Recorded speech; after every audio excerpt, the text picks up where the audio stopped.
that it is not taken from what ChatGPT. It is actually written by him.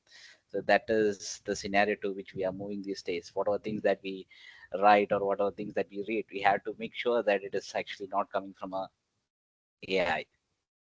Even there was a scenario that happened like 2 weeks back in around my company, when actually a proposal like a lady was proposed by a guy from a what text taken from ChatGPT. So it could be used for various things. So yeah, good afternoon, everyone. I hope everyone is doing well. Everyone is doing fine, and it's a very fine Saturday after morning, afternoon. I'm sorry. So I hope all are doing well, right? Good afternoon. It's not a good afternoon. Yeah, I totally get it. I totally get it. Like afternoon sessions are a bit difficult for both the presenter as well as for the listeners, because we all had our sumptuous lunch, and our mind is in a state that too, even after being a holiday, our mind is in a state of what going to take a nap, and it is at right that time we are having the session plan. So yeah, I hope everyone is having a good afternoon. All good, everyone? I'm actually not seeing any kind of response. Yes, sir, good. How about others? All doing good? All good, sir. Yeah, okay. Good, Okay, sir. fine. So we'll quickly start with the session, and I think I'm actually sorry that I missed out to discuss some of the some what topics or some concepts that I really wanted to discuss. I missed out on some concepts like self attention. Like we discussed about transformers, and we discussed how transformers work, and how self attention, how important is self attention in transformers. But I couldn't explain like how the self attention works, and I told about generative adversarial networks, I believe, but I didn't explain about its working.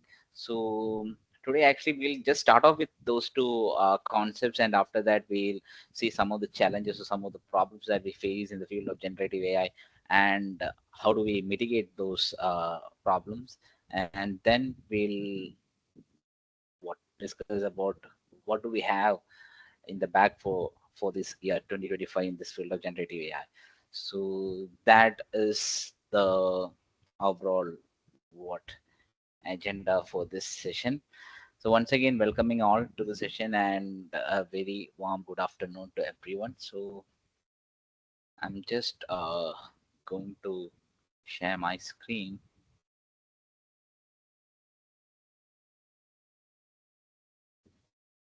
I hope my screen is visible, right?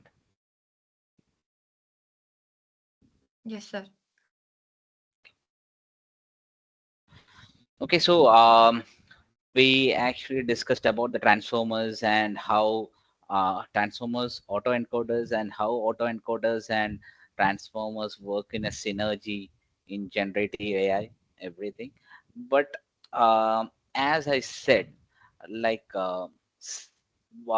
something that is actually powering the transformers. Okay, something that is actually powering the transformers is its ability to identify the context, ability to identify the context of a sentence or a prompt that we are giving. So how do we do it? How do these transformers do that, or how do the transformers achieve it? It is because with the help of self attention. Self attention. So we'll discuss about this self attention mechanism. Before that, I hope in day before yesterday's session, like I think after 7:30 session and all, there was discussions about recurrent neural networks and LSTMs and all. And also, I believe there were different other discussions on how do we convert a what English word into vectors, right? Or to convert a text into vectors. Can anyone say some of the methods that has been discussed over there?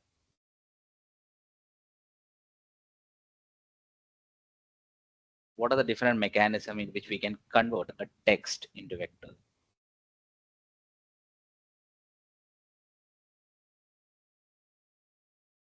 please feel free to unmute and speak. I may not be able to see your chats. Like I was just going through the chats and then I'm seeing some of the queries and some of the answers for the questions that I have asked actually is there in the chat. So I may not be able to see the chat because I'm sharing the screen. So please feel free to unmute and speak, and don't worry to get don't worry that you will be giving some blunder answer or anything like that. No one is here to judge you. We are all here to learn something. Yeah, please tell. Word to egg. Word to Word to vec. vec, yeah, word to vec is one kind of mechanism. Anything else? TF-IDF. Yes, Glow.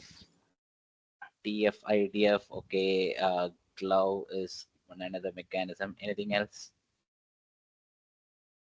Which is the simplest method? Which is the simplest method in which, or we can say, which is the very basic method in which we are converting text to Bert. vectors? Word to vec. Bert. BERT. B. BERT is actually, we can say, yeah, BERT, we can say it as a kind of a word embedding. Yeah, sure, we'll get to that. And bag of words, okay. Mm, bag of words. Anything else? One hot encoding. One hot encoding. Okay, that is a very basic one hot encoding. Okay, one hot encoding is a very basic mechanism to convert text to vectors. Now, the problems, the problems that we have with these kind of mechanisms is that these mechanisms can convert a text into numbers, but it won't be able to what capture the semantic meaning.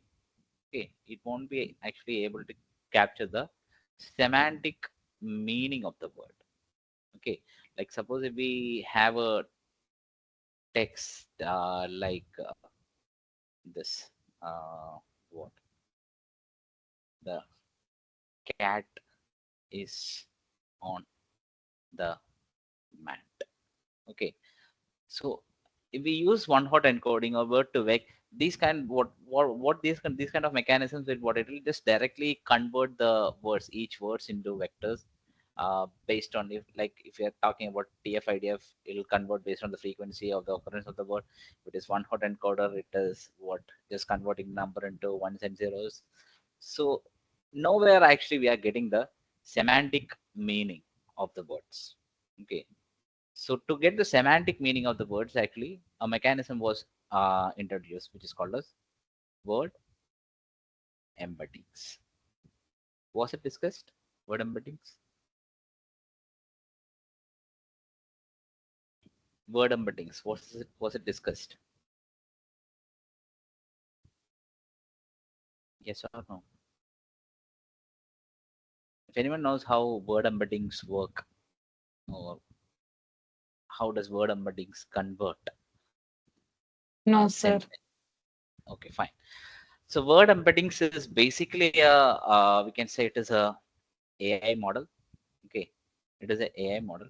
So what we do here is like we'll be having a huge chunk of text. Okay, we'll be having a huge chunk of text. Okay, and this text will be given to an AI model, and this AI model will be trained with this what with this text. Okay, and as a result, once the AI model is trained, the AI model will generate vectors for each words. Okay, it will generate n-dimensional vectors. It will generate n-dimensional vectors for each words in the text that has been generated, in the text that has been given. Okay, in the text that has been given for the model training, it will generate n-dimensional vectors for each words after identifying the relationship, after identifying the relationship between each of the words in the given text. Okay, so suppose if you actually train an AI model with a chunk of text, and this AI model, like for example, there can be scenarios like we can have a word like king. Okay, and we can have a word like q. Okay, so let's assume that this two words, king and queen, is represented using 5-dimensional vectors. So we'll have a vector like for king, it will be like 0.6, 0.2, or zero point 0.4, zero point 0.7, and then 0.25. Okay, again for q, we are having 0.6, zero point 0.1, then 0 0.5, then some other value 0.6 and 0.1. Okay, so each of the values in this vector actually indicates to an attribute of this word. Okay, so basically, as I said, this what word embeddings are basically what it is, an AI model trained on large chunk of data, large chunk of text. Okay, so this attributes or this n dimensional vectors, okay, or these numbers that we represent over here, it is actually what it is actually a resultant of the training. Okay, whatever from whatever training that we had done using this model, these numbers are actually a what resultant from that model. Okay, and we actually may not be knowing like what these parameters indicate. What is the first dimension indicate? What is the second dimension indicate? What is the third dimension indicate? What is the fourth dimension indicate? What is the fifth dimension? So there are actually 5 dimensions that describe this word king, q, and all the other words in the text. Okay, 5 is an example that I'm saying. Okay, in reality, it will be n-dimensional vectors. It will be in a very higher order dimensions. Okay, I'm just for an examples, for the sake of an example, I'm telling that let's assume like we are having only 5-dimensional vector. Okay, and each of the dimension would be representing different attributes, different attributes of that word. Now, for example, we can think like I said, these attributes are actually generated from an AI model, and we are actually not able to tell like what each of the attribute indicates. Okay, we may not be able to tell what is the first attribute indicating. We may not be able to tell what is the second attribute indicating, third, fourth, and fifth attribute. What is it indicating? That we may not be able to tell, because most of the AI models are still a black box kind of algorithm. We are actually not having. We won't be able to what identify what is the accountability that is given by the model. So let's for example, let's just think that okay, let's assume that the first dimension indicates what the power. Okay, indicates the power of a person.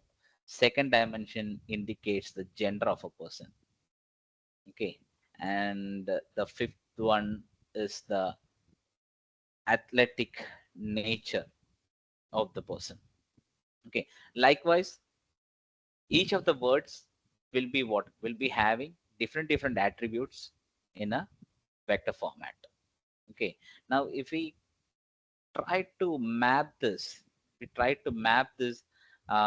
in a n-dimensional vector, it will be like what the word king and the word q would be closely related, because it is actually indicating a kind of a person with the same power, but only a difference in gender.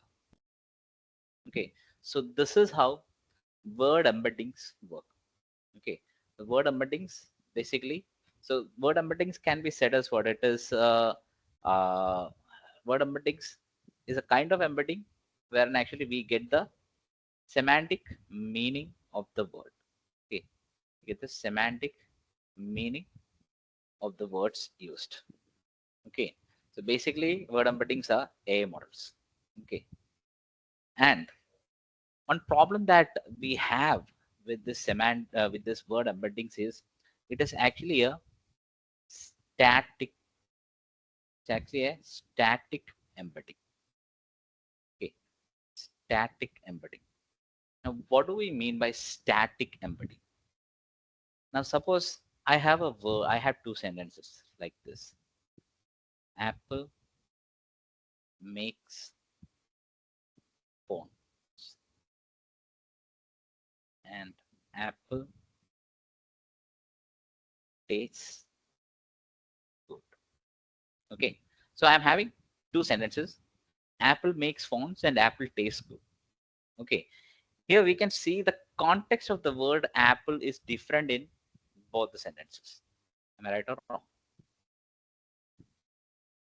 The first sentence, apple is indicating to the company apple, and the second sentence, apple is actually indicating to the fruit apple. Okay, the context is actually different. Now suppose we are actually what training a word embedding model. Okay, we are going to train a word embedding model with around 10,000 sentences. Okay, we have 10,000 sentences about apple. Okay, we have 10,000 sentences about apple, and we are going to train a word embedding model.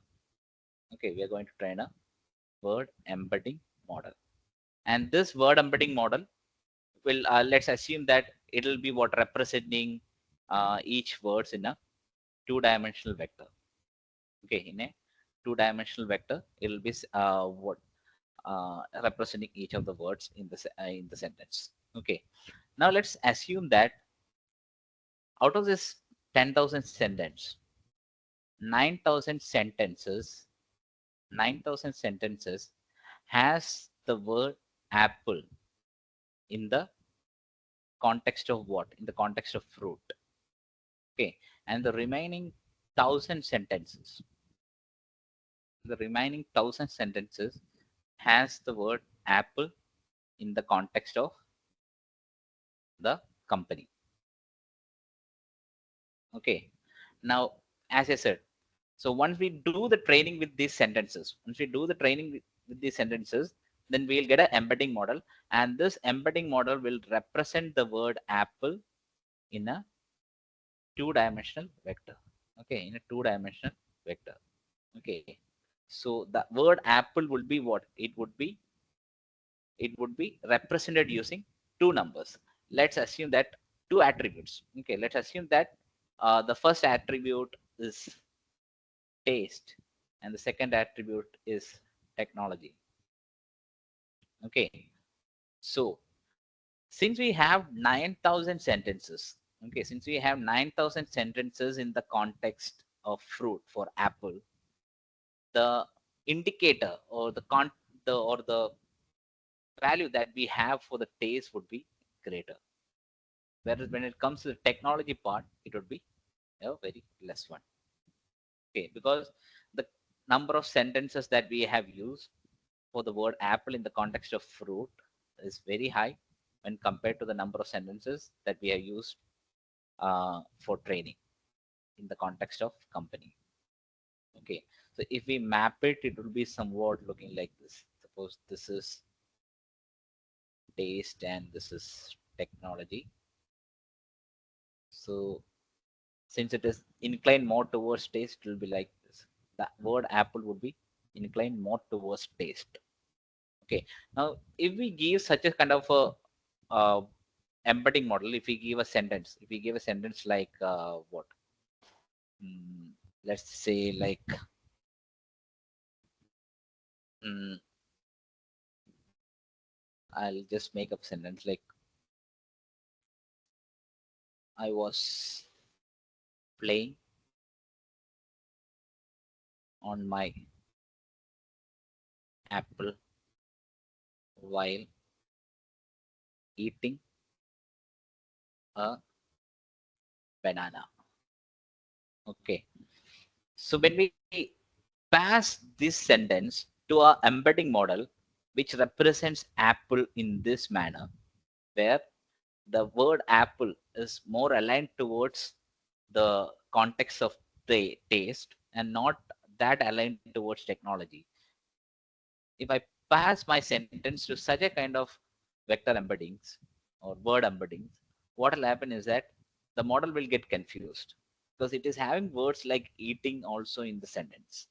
Okay, so the model will get confused and it may identify or it may think like, okay, the person is actually eating apple, but in the actual sentence you can say that we are actually not eating apple, we are actually playing on the apple phone Okay, and the context is actually lost over there.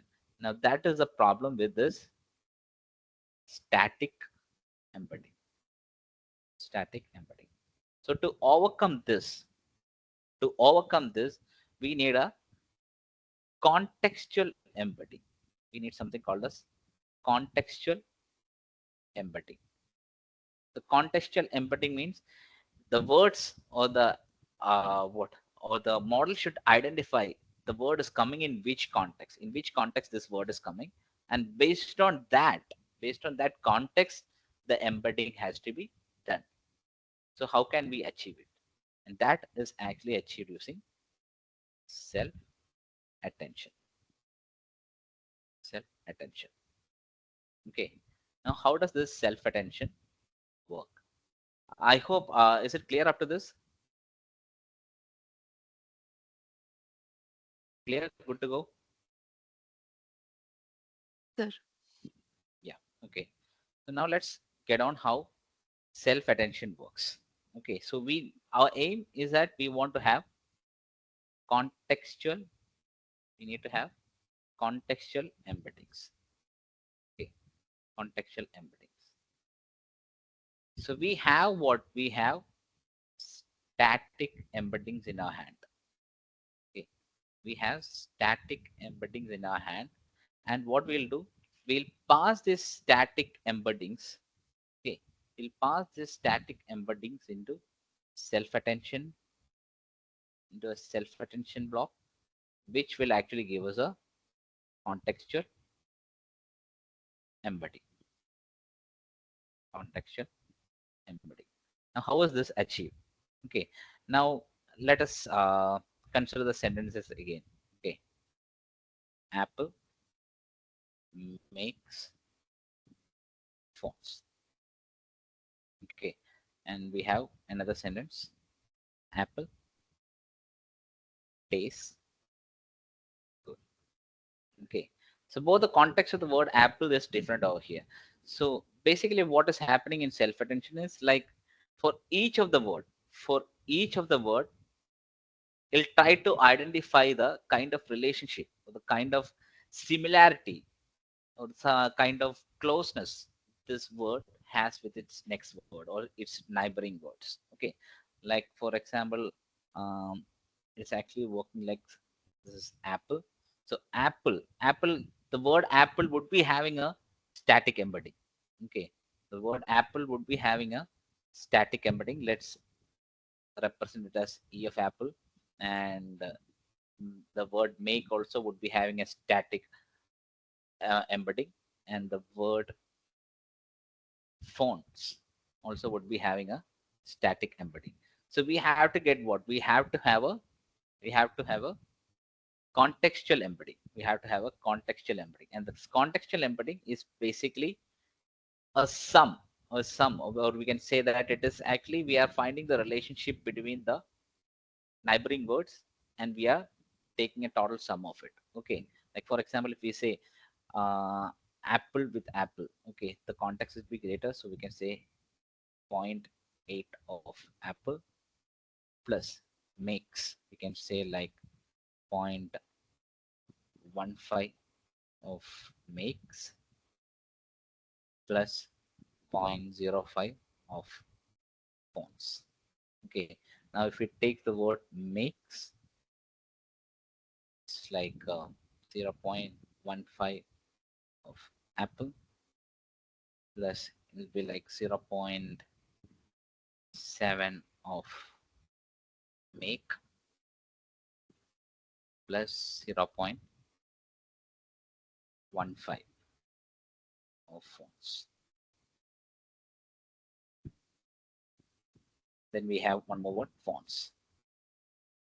So it will be 0.05 of fonts, sorry, of apples plus 0.15 of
Abhimanyu? Sir, the voice is not audible.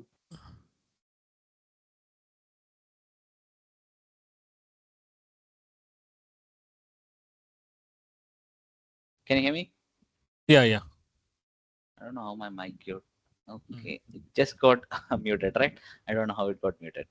Okay, I hope. Where did I miss you? Like,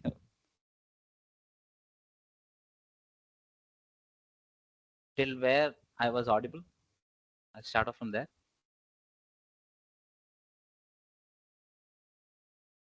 Hello, can you hear me now? Yeah. Okay, from where did I miss you? At what point I was mute? I'll start off from there.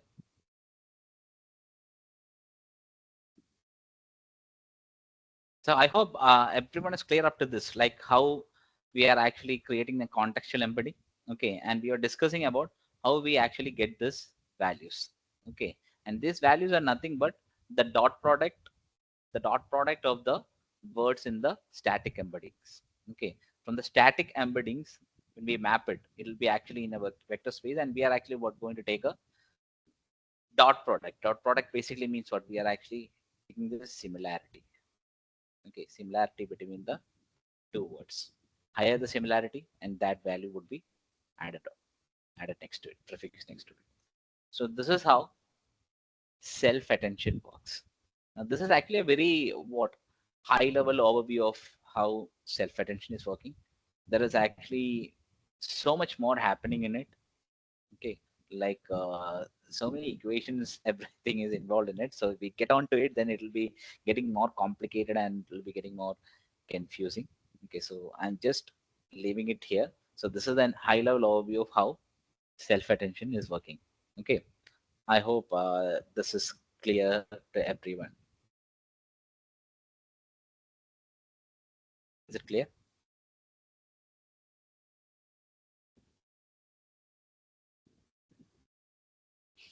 Is it clear?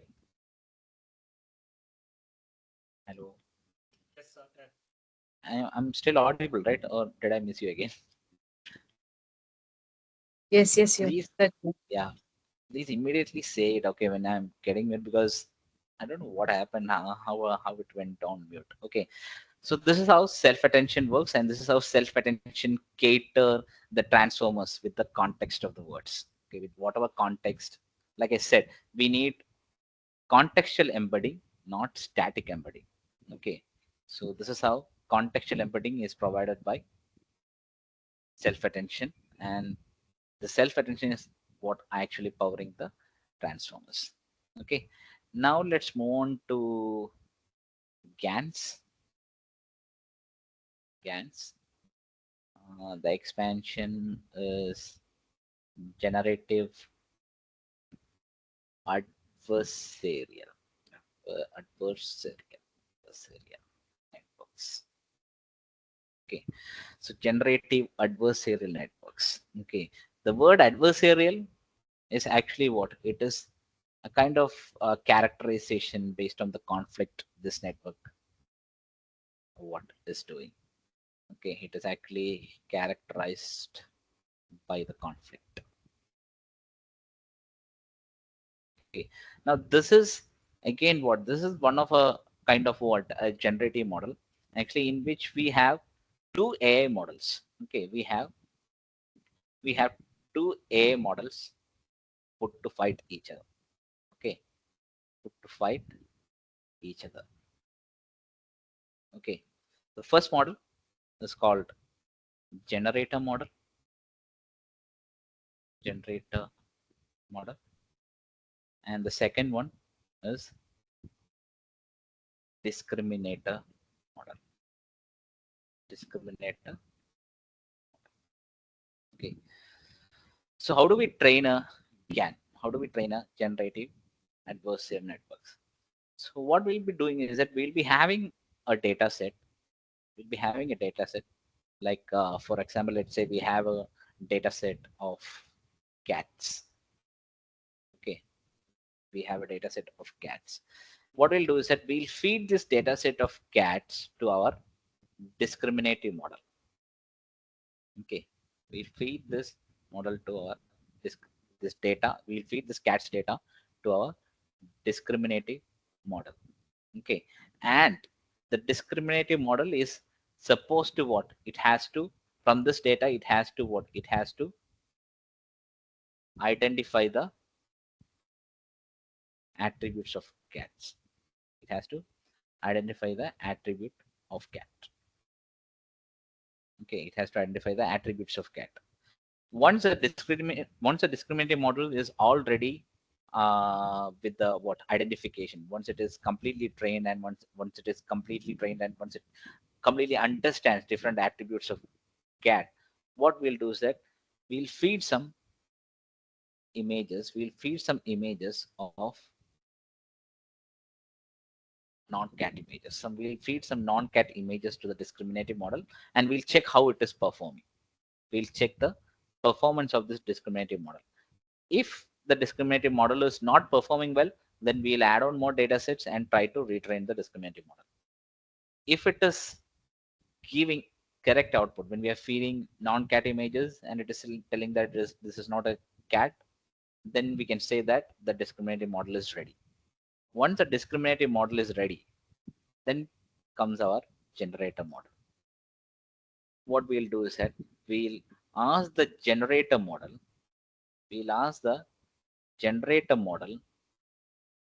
to generate images of cat.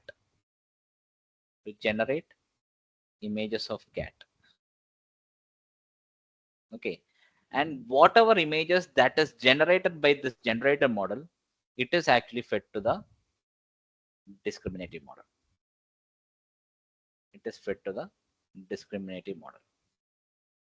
Okay, and the task of discriminative model is to identify whether the image that is coming from the generator model is actually an image of a cat,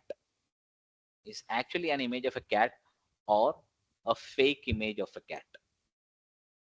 If the discriminative model tells that, okay, this is actually a fake cat, the discriminative model identifies that whatever image that is given by the generator model is a fake image of a cat, then generator model is failing.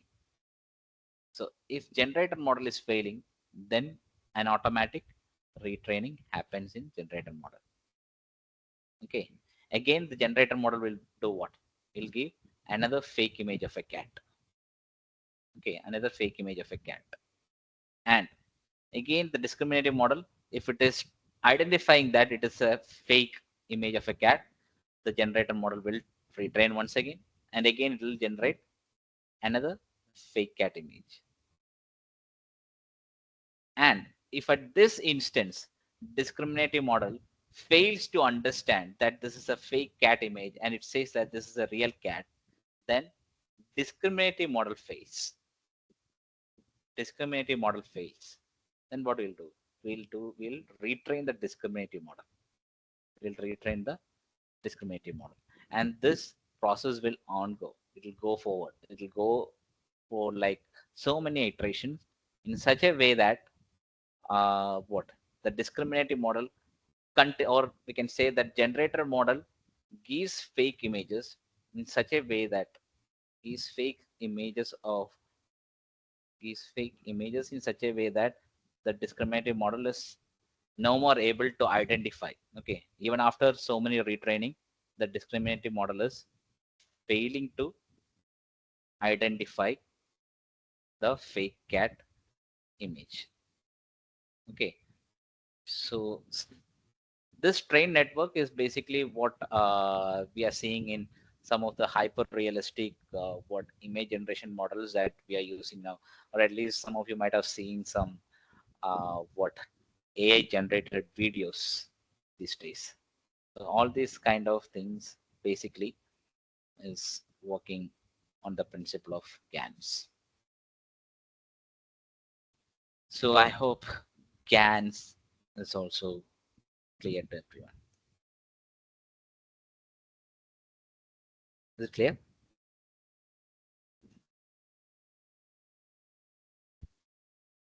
Is it clear? Are we good to go? Okay. So we were actually discussing about generative AI. We were actually discussing about so many other what things that is associated with generative AI, like autoencoders, variation autoencoders, GANs, transformers, everything. So when we continue the discussion about generative AI, we have to discuss the various problems that is faced by generative AI, and one of the key problem is hallucination. Hallucination. So can anyone tell what is hallucination in the context of generative AI?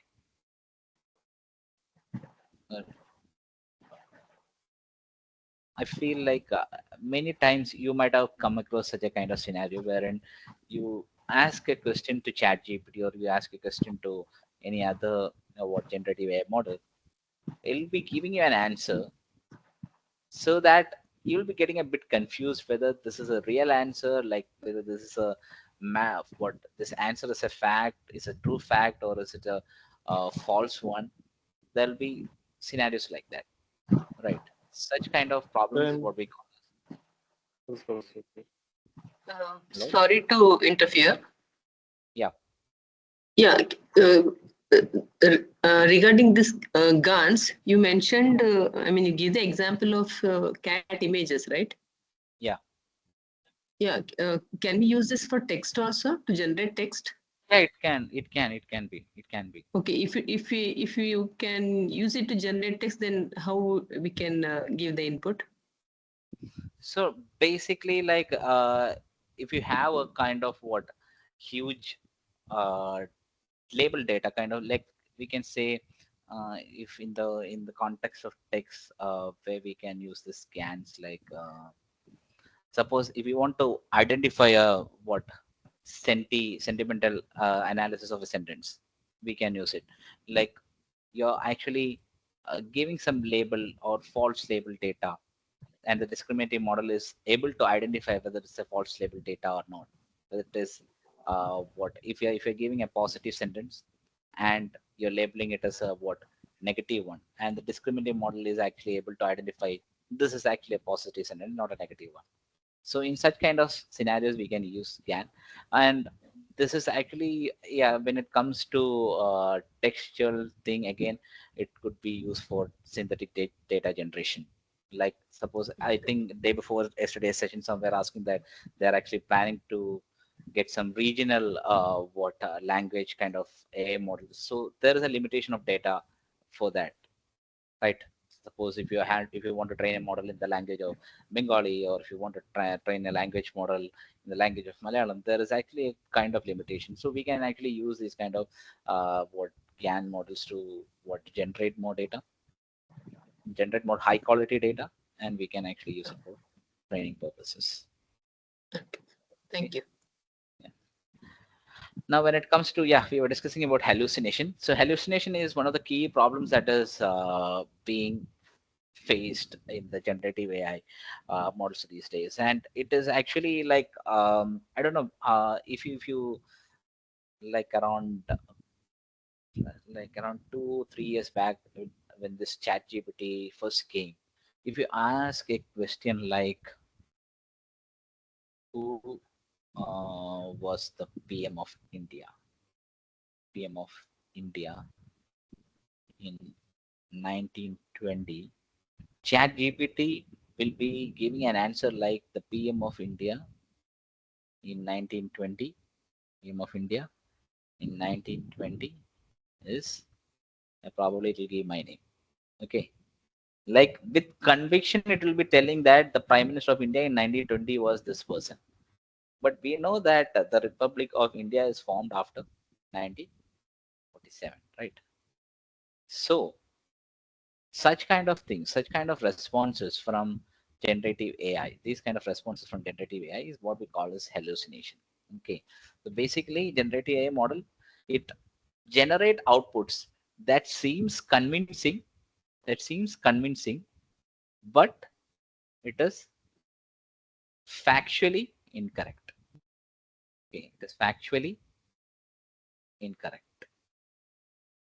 Okay. Sir, So hallucination and wrong output are same, or these are two different concepts? Sir? Because sometimes what happens, the ChatGPT also gives the answer which is wrong actually.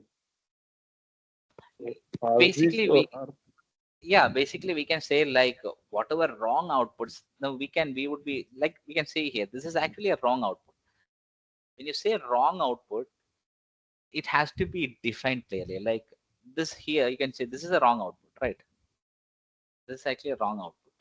PM of India in 1920 is some person, but 1920 the Republic of India is not formed. Okay, this is a wrong output. When you say wrong output, do you have any other context? Like if like sir, for like if I can I can I give I can give you one more example. There is one famous example or famous fault that is made by ChatGPT, which is what you can see memes about it in the internet, which is actually someone asked a ChatGPT to count the number of R in the word strawberry. The word strawberry. Okay. Now this at this point actually ChatGPT gave us some answer like two. Okay. There are two R's in the word strawberry. Okay, two R in the word strawberry. Basically, the answer has to be what? The answer has to be three, right? There is three R's. You can see one R here and two R here. So this kind of errors from ChatGPT, that is actually, it doesn't comes under hallucination. Okay, because this kind of what things like counting of letters, everything, it is actually happening in a kind of what a coding or a program that is running behind ChatGPT. Okay, so this kind of wrong responses, these kind of wrong responses, it doesn't comes under hallucination. Okay, hallucination is a kind of a error or kind of a wrong output that is actually coming from what? Factually incorrect data. Okay, factually incorrect data means it is making up some like responses. ambiguous response, ambiguous response. Yeah, it is making up some responses. It is actually not getting the entire context, and it is making up some responses. Okay, I hope that difference is clear. Yes, yes.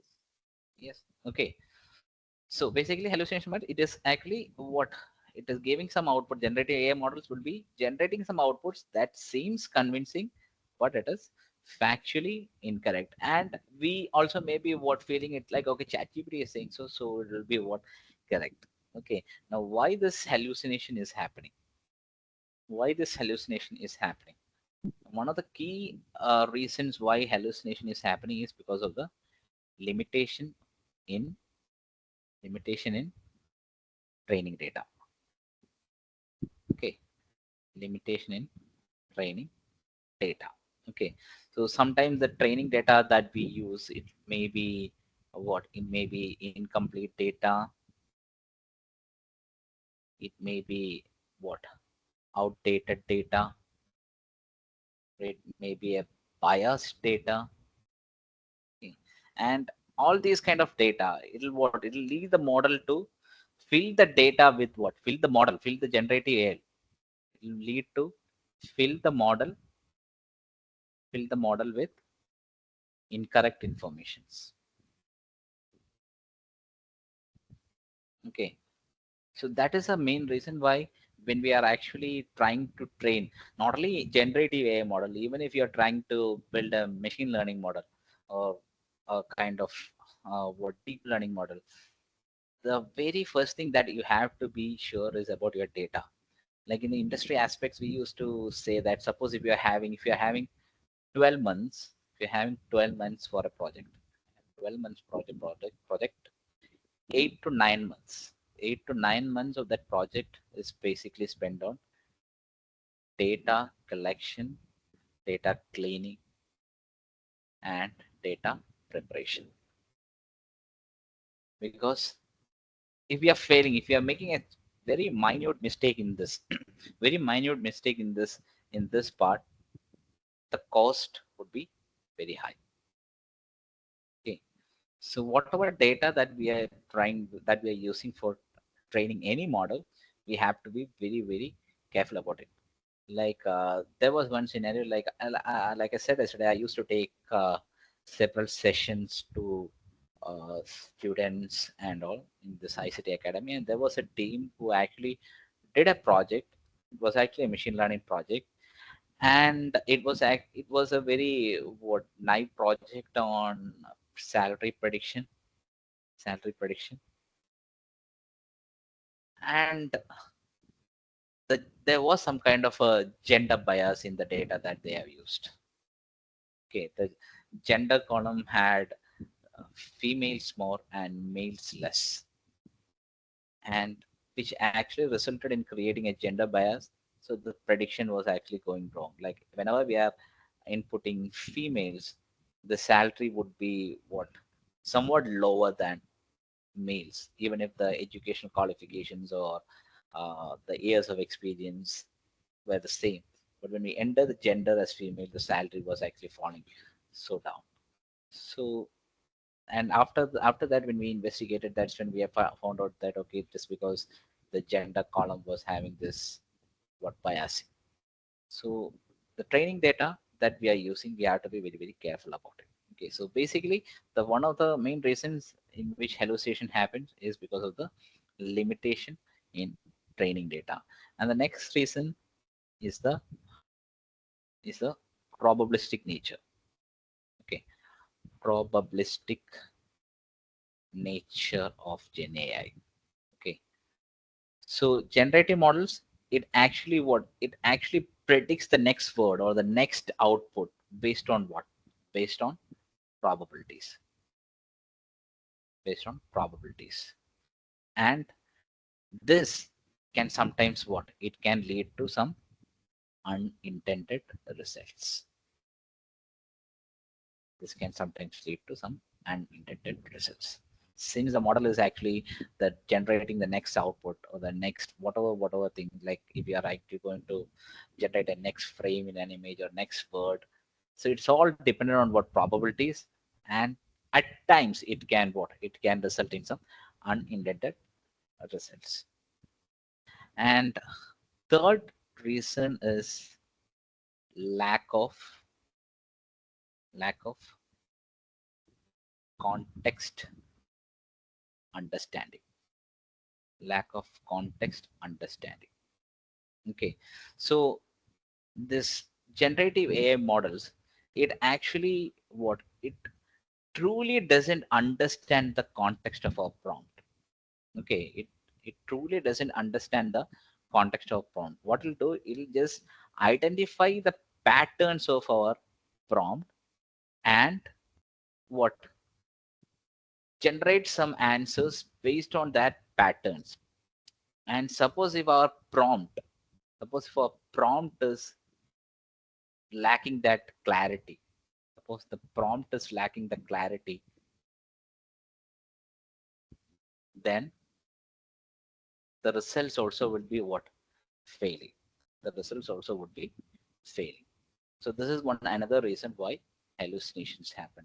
Now there was a very interesting case study that happened last year also. Like it was like there was a chat model. There was a AI chat model. There's a AI chat model and 50 doctors. So and one medical what problem? One medical problem was given. One medical problem was given to a AI chat model and 50 doctors. Okay, and among these 50 doctors, 25 doctors were actually allowed to take the support of this AI chat model. Okay, 25 doctors were actually asked to take the support of the same AI chat model. Okay, so basically there is the competition is between three teams. One is this medical problem is given to the AI chat model alone, because AI chat model has to perform on its own. And next is 50 doctors, in which 25 doctors has to work what without any support for this medical problem, and 25 doctors can use the support of the AI chat model. And very interestingly enough, all the 50 doctors, including this 25 doctors who's using the A chat model, failed in front of this A chat model. The A chat model was able to give good results without the intervention of these doctors. And what is the reason behind it? Because the doctors who is using this A chat model has to give the prompt in such a way that the A chat model could understand it clearly, right? Now, most of the doctors actually were not able to do that. And that is the reason why the A chat model, the standalone A chat model was able to win in that research. And that is where the discussion of prompt engineering became very serious. Prompt engineering. I hope at least some of you might have heard this term, prompt engineering. Now, this is actually evolving as a different what stream right now. Basically, it is what? Basically, it is just using of our what English words, sentences in a much more structured way, so that the A chat model so that we can leverage the entire what capabilities, or we can extract the entire capabilities of the A chat model. Prompt engineering is a kind of what field that is growing these days. Okay, so lack of context understanding, probabilistic nature of the generative AI model, and limitation of training data. Okay, these are some of the things that is actually affecting the. These are some of the things that is actually the reason for hallucination in generative AI models. Any questions on this? Any questions on this? Sir, I have a Yeah. question like yesterday we have seen about the lagging space. It was optimized, very good optimized. In ChatGPT, is there any technique they are using for frequently asked? Just can I stop you there for a second? I think your voice is so muffled that I'm unable to hear you clearly. Would you be able to adjust your mic a bit? Yeah, yeah, yes. Am I audible clearly, sir? Yeah. Yesterday we had seen about that optimization technique, like so we had we optimized and compressed the data in that and space. So for ChatGPT, is there any technique that for frequently asked questions, is ChatGPT generating same answer for all the same questions, or is like generating different answers for same question by different? It is actually, yeah, it is actually what generating different answers for different questions. Okay, No, no, sir. like I I'm said, asking, is yeah, it generating for same question, yeah, for the same question same also, it is question? actually what generating different answers. I can say when I say different answers, contextually the answer would be same, but I'm not saying that word by word it won't be same. Okay, word by word it won't be Even if the same. question is same by different users.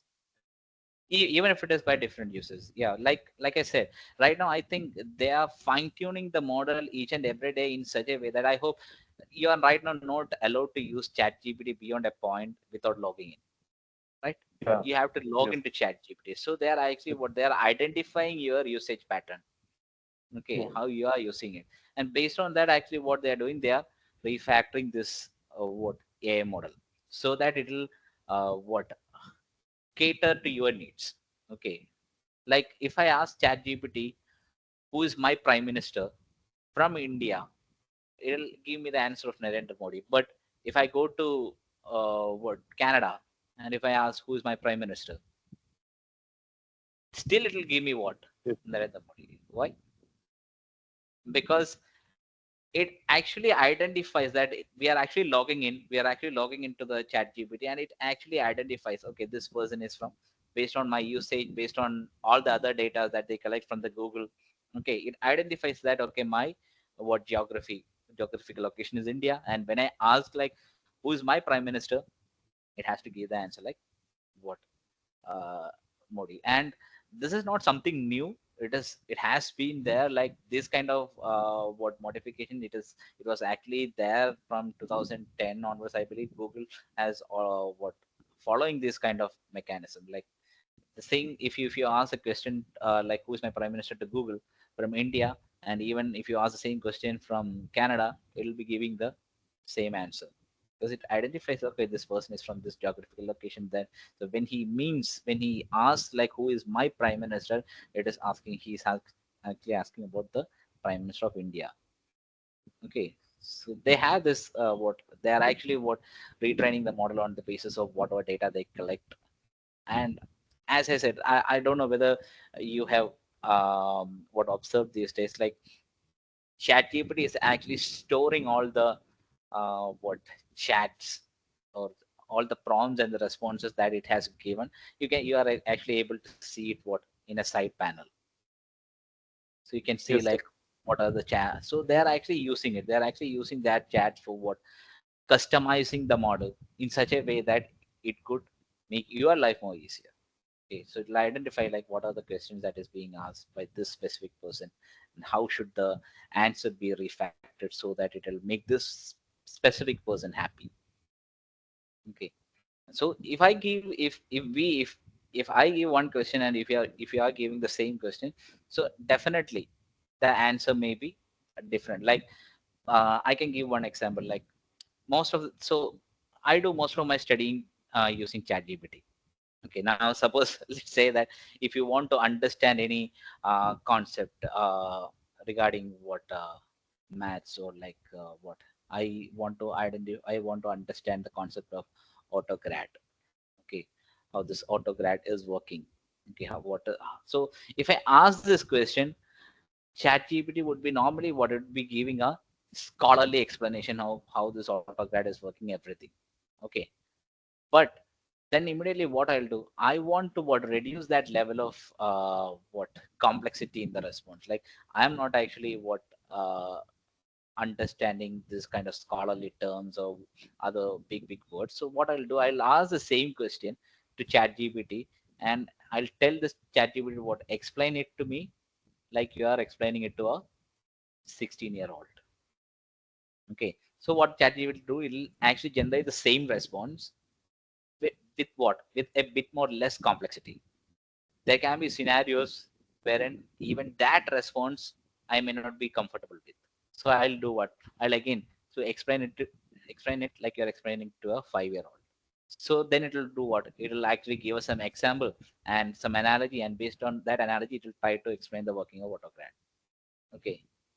Now, if I continue doing that, if I ask a question and if I ask ChatGPT to what explain it to me like I am a 5-year-old guy, so it'll identify, okay, this person needs an explanation in a very legible manner. So the next time I ask a question, it'll be actually without even me asking you to what explain it like you're explaining to a 16-year-old or 5-year-old, it'll automatically what give me a response like it is explained to a 5-year-old, because it understands that this specific user is what comfortable with only this much amount of what complexity. Okay, so that Yes, kind sir. of It's what pattern it's recognition they have actually taken from ours. Okay, so if we both ask the same question, it may be what responding in a complex manner that you would be able to perceive, and it would be what responding to me in a much lesser complex manner that I could perceive. Okay, I hope that is clear. yes, sir. Yes, sir. So it means that it's fully user centric, sir. Yeah, basically, yes. Instead of giving the priority to the computational optimization, because for every different answer generation, it has to use the resources differently for each question. Then also they are actually prioritizing the user centricity. Yes, that is actually the reason why these all these talks are happening right now. Like I said yesterday, the Los Angeles fire, they are actually what relating it to this what business competitions happening between OpenAI, Google, or all these bigger companies, because they're not what I don't know how far they are actually caring about the environmental aspects of it, but still the race is very high. And I hope at least you might have read somewhere like Google, who was actually supposed to be the top in this race, is right now falling behind OpenAI, and they're actually a bit in a struggling stage to come up. Okay, so they may not be worth caring about those things right now. This is actually an AI war that is happening between these companies these days. Okay, so yeah, so we are discussing about hallucinations and different reasons why hallucinations were happening, and let's discuss about some of the mitigation mechanisms in which we can use to what reduce this hallucination. First one is fact checking. Okay, fact checking. Like I believe it is pretty much straightforward. Like we have to whatever data that is being generated, whatever data that is being generated from the chat GPT, we have to do a fact checking of it, whether it is giving the correct answer or not. Okay, so that is one of the mitigation plans. Second one is fine tuning of models. Fine tuning of models. Now I believe I can show one thing. Like I actually took it. Like I gave a question like the cat ate the fish because it was hungry, and it I asked it like what does it refer to? What does it refer to? And when I asked this question, it is actually giving me output like this. Pronoun it in the sentence is ambiguous because it could refer to either the cat or the fish. But basically we can understand that the it here, it is actually what pointing towards cat. But still ChatGPT is actually finding it a bit difficult to understand whether the it is pointing towards cat or fish. And now here the kind of response that we have right now from the ChatGPT, it is actually because of what a very fine-tuned model.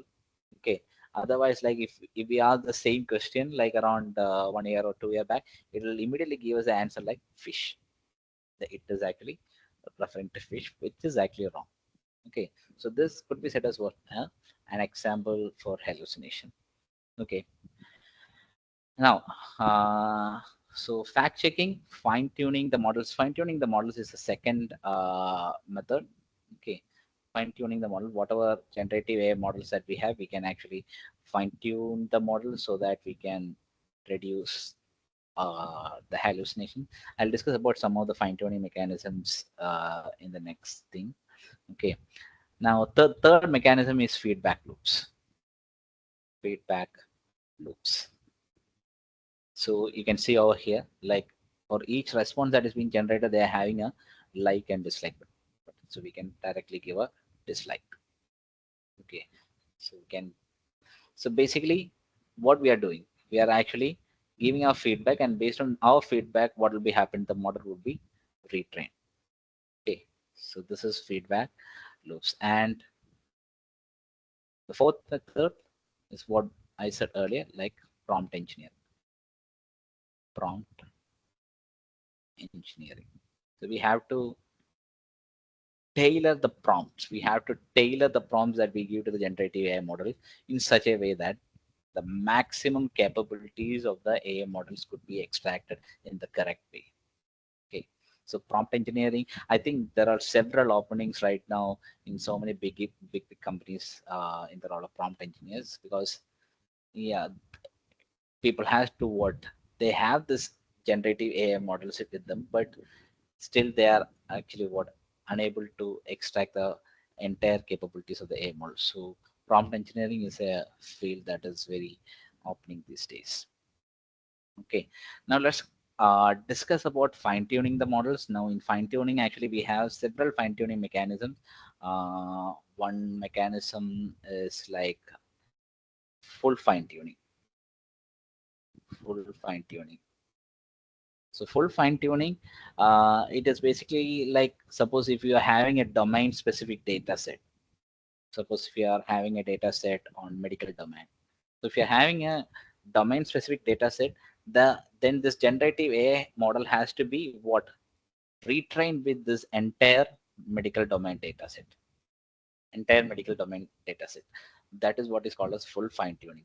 And this is basically what it is very costly mechanism because we need to have huge data. We need to have huge data in the domain of medical science, as well as we need to have high computational resources also, because we are going to play with this large language models like GPT or Llama, then, and we are going to change the entire parameters of these models.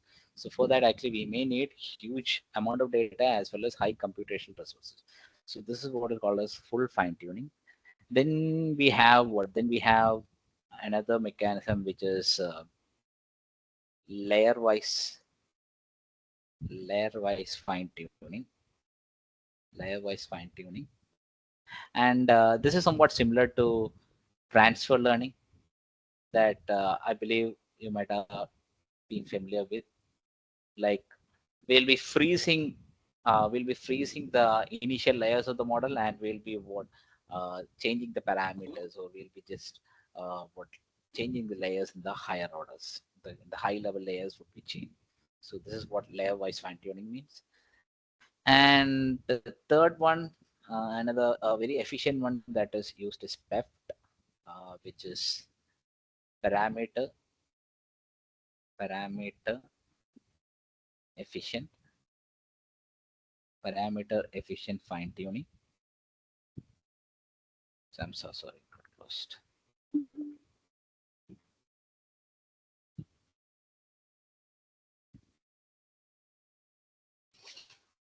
Okay, that's it. Yeah, parameter efficient fine tuning. Okay, here it is somewhat similar to layer wise fine tuning, but in layer wise fine tuning you can see that we would be changing an entire layer, but in parameter efficient fine tuning we would be selecting some subset of parameters. We'll be focusing on some parameters alone. We won't be taking the entire parameters on a layer. We'll be just focusing on some parameters that need to be changed, and we'll be retraining those parameters alone. Okay, so this is PEFT. Now there are some other mechanisms also that is right now very popular to handle this hallucination issues. One is RAG, which is very common, which is called as retrieval augmented generation. So RAG is a mechanism which actually mitigates this problem of hallucination. Like the working is like somewhat like, suppose if you want to have a domain specific chatbot or a domain specific what generative AI model, like I said, if we go for retraining the model, then we may need a huge amount of data, as well as we may need huge amount of computational resources. And to solve this problem, or to sort out this problem, actually people are using RAG mechanism. And in RAG mechanism, basically what is happening is that whatever domain, like suppose if you want to create a model for medical domain, so whatever domain you have to collect the documents of the domain. Okay, collect the documents of the domain and convert the documents into vector embeddings. And store this vector embeddings in a vector database. And when the user comes in, and user gives a prompt. This prompt would be converted into the vector embeddings, the same embedding model in which we have converted the documents. Whatever documents we have converted into vector embedding, using the same embedding model, we'll convert the prompt entered by the user. Okay, and this embeddings would be sent to the vector DB, and inside the vector DB, it'll search for embeddings that is similar to the embeddings from the prompt. The embeddings that is there in the vector DB, will search for embeddings that is similar to the one that we got from the prompt. And whatever embeddings that are similar to the prompt's embeddings, we'll pull from the database, we'll pull from the vector database, and then we'll convert back in, into our text and then we'll be giving it to a LLM model. Then LLM models will be what will be giving us. It will be generating the outputs. It will be generating the outputs. So this is how RAG mechanism works. So RAG mechanism is very easy. Suppose if you want to create a chatbot for your what college, like for example, if you want to create a chatbot for SJCET, so you have what you have to do is that you have to collect the entire documents of SJCET, and you have to convert it to vector embeddings and keep it as a vector database, and then create a chatbot. It can work in this way so that people can interact the chatbot. If people ask what is a fees for several courses and all, the chatbot would be able to give the answer. Now, one another mechanism which has been introduced by Google, it is called as RIG. It is called as retrieval interleaved generation. So RIG could be said as a very advanced mechanism of RAG, wherein actually what Google has done is that in this portion, like you can see, like I said, people are actually pulling what the text from the vector database, and this text is given to an LLM, and LLM is generating the output. So what Google has done is that in this portion, Google has added a check. Google has added a check here, like whatever text that is being generated from the LLM, that text is checked with the data pool. That text is checked with the data pool to see whether the text that is being generated by LLM is factually correct or not. Now, if it is not factually correct, then from the data pool, the correct information would be pulled, and then the correct information will be generated. So this is how retrieval interleaved generation works. And very recent advancement happened like last week or so, which is called as CAG. It stands for cached augmented generation. Cached augmented generation, and this is actually literally what taking the industry by a storm right now, because in retrieval augmented generation or retrieval interleaved generation, as you can see over here, we have to give a prompt, and based on the prompt embeddings from the vector DB, the retrieval is happening. Okay, from the vector DB, the retrieval is happening in the real time. So that is actually that would take some time for what generating the outputs. So cached augmented generation, basically what it does is that it takes away this vector DB concept. It takes away the vector DB concept, and it will be what it will be having whatever documents that we have. It will be creating a what key value a key value cache, a key value cache of the document. Key value cache of the document, so that this vector DB may not be required there. And the advantage here is that CAG would be generating responses much faster than both the RAG and the RIG. And to be honestly saying, like I said, it is actually something that is what come to this platform like around 1 week or 2 week back, and I'm also still in a research mode on identifying the deeper levels of how this architecture works. So this is something actually what is being right now people are using in their what projects. Yeah. So that was with the mitigation plans. Now just quickly we'll just see like some of the things that we could expect in this field of generative AI in the year 2025. One of the key things that we have to be very keen about, or we have to keep an eye on, is agentic AI. Agentic AI.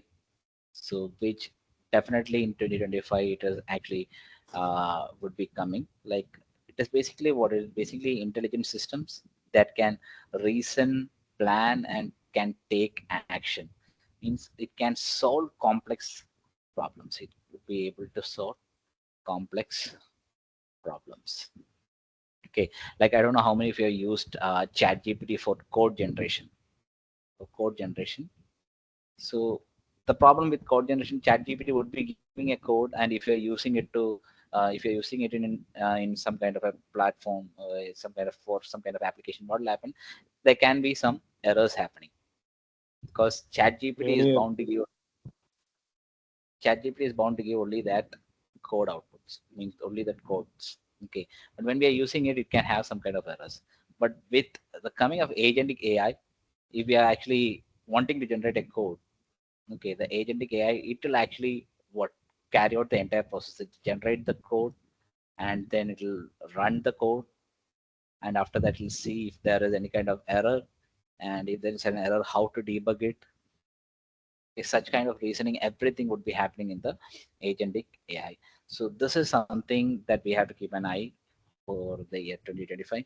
And next thing is we are actually in the era of large language models. In 2025, we can see very large models. Okay, you can see very large models, right? Like I think right now most of the models, the size is like 1 to 2 trillion parameters. I think by the end of 2025, we can have models like up to 550 trillion parameters. That is one another thing. Then we have another mechanisms. Then we have to focus on another kind of models. If we have very large model, then there is high possibility for very small models too. Because I believe I said it yesterday, like we are actually having a limitation of deploying these large models on edge devices or on embedded boards. Okay, so to cater the needs of a generative AI model, and also to have a what size constraint, since we are deploying it into the embedded boards. This is some field, this is some area wherein all the research is happening right now. Many companies like NVIDIA, I think NVIDIA has released a very what their new Jetson Orin board, which can actually run generative AI models. Okay, it's a small board. Okay, so many of the embedded players are actually into what focusing into this area, because that again would be a very key thing happening in 2025. And next one is like the security portions. Like there'll be so many AI regulations happening. There'll be so many AI regulations happening in this year. I think some of the countries have already started some regulatory mandatory regulations on using AI. And finally, the very important one that we have to keep an eye on is AGI, which is artificial general intelligence. So artificial general intelligence, we are actually, I believe, like we are actually one step behind in achieving AGI. And if we achieve it, then that will definitely change the course of this entire universe, I believe, because we'll be having machines that could actually think like us. It can actually adapt to new what problems, and it can actually take cognitive inputs and can give cognitive responses too. So actually, I still believe like we are one step behind it. So probably there's a high chance that in 2025, AGI also would be achieved. So yeah, that was everything from my side for the day. So if anyone has any questions, please feel free to ask. Sir, right now, what the OpenAI like ChatGPT is doing, if I tell you to code something, it will not actually execute the code. It will just generate the code, right? It'll So, generate, yeah, it'll generate the code. And I think right now ChatGPT has added one more feature like edit in Canvas. I don't know how many of you have used it.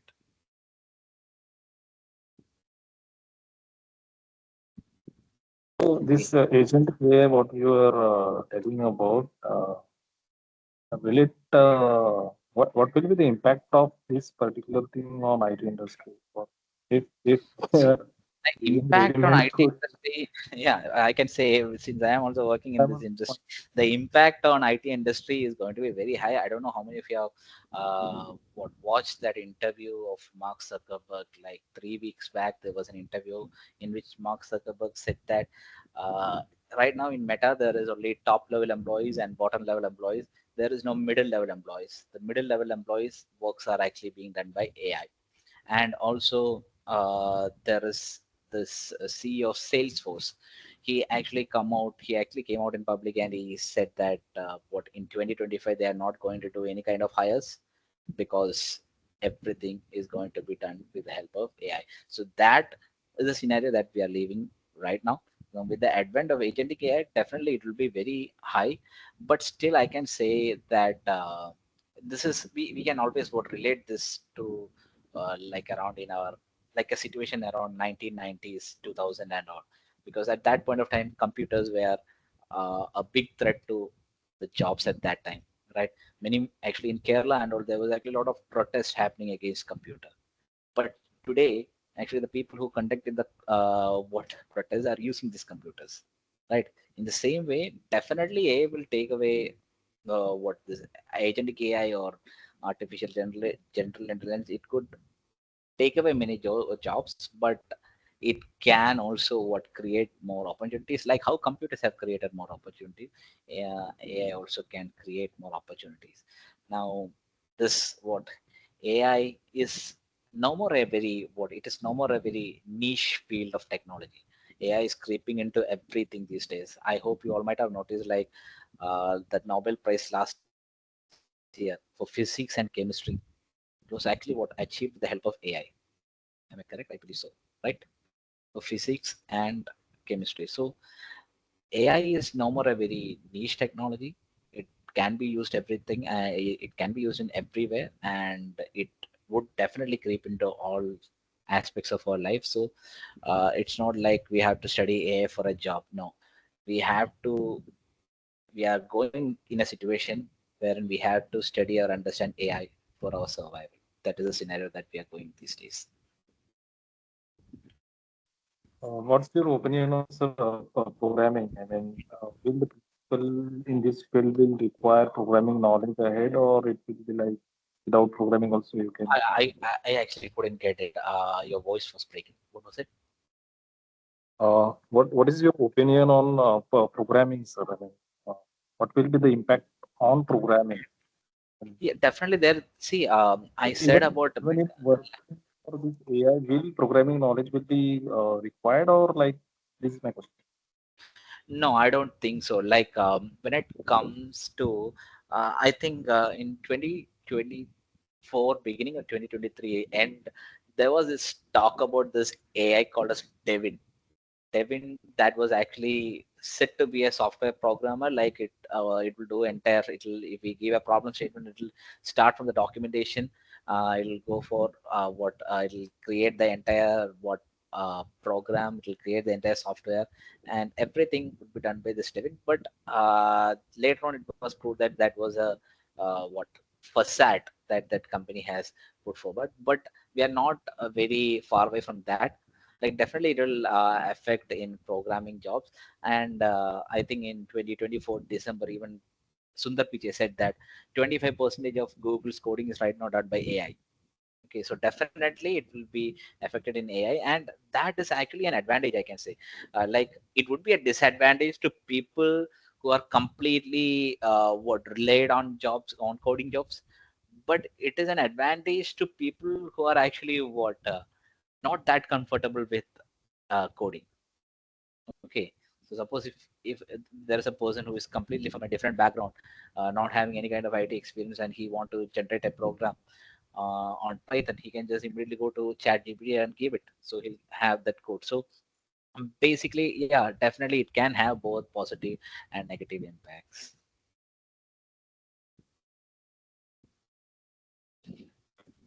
Yes, sir. Thank you. Thank you very much. Any other questions or anything? If no, then I'll just paste my. Yeah, yeah. You're anyone?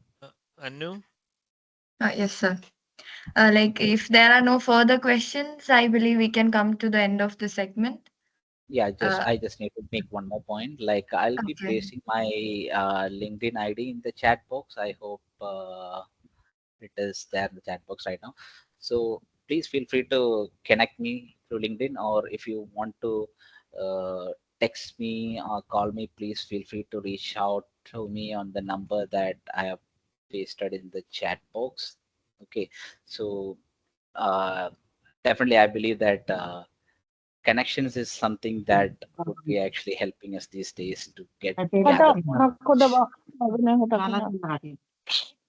Okay, so please feel free to connect me on LinkedIn as well as connect me through WhatsApp or calls. Okay, yeah, that was everything from my side. Thank you all.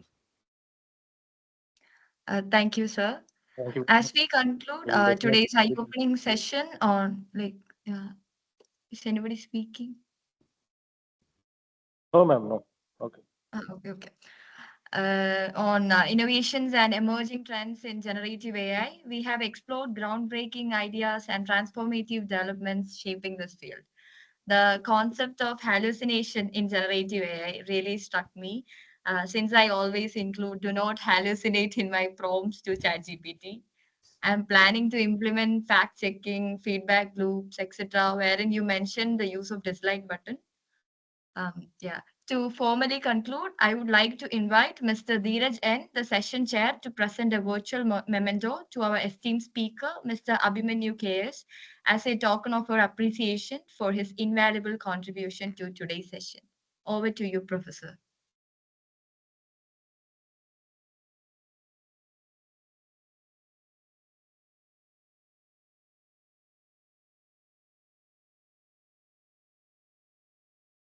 Thank you so much, Mr. Abhimanyu KS, for such an insightful and thought-provoking session. Your session was truly inspiring, and thank you for sharing your expertise and experiences with us. It has truly been a privilege to have you as a speaker for this session. As a token of our appreciation, we would like to present you with a virtual memento. This is a small gesture to express your valuable time and effort. Thank you, sir. Thank you, thank you, thank you, thank you. Thanks, sir. A heartfelt thank you to Mr. Abhimanyu for sharing your deep expertise with us today. I got inspired to apply to intern at Walmart to learn from professionals like you and gain hands-on experience in data science and AI. To Please, all the please feel free yeah, to. yeah, okay, sir. To all the participants, I extend my sincere gratitude for your active involvement throughout the session. Your enthusiasm and thought-provoking questions have added great value to our discussion. I would now like to hand over the session to Nandana Nandagopan, who will take it forward from here. Thank you.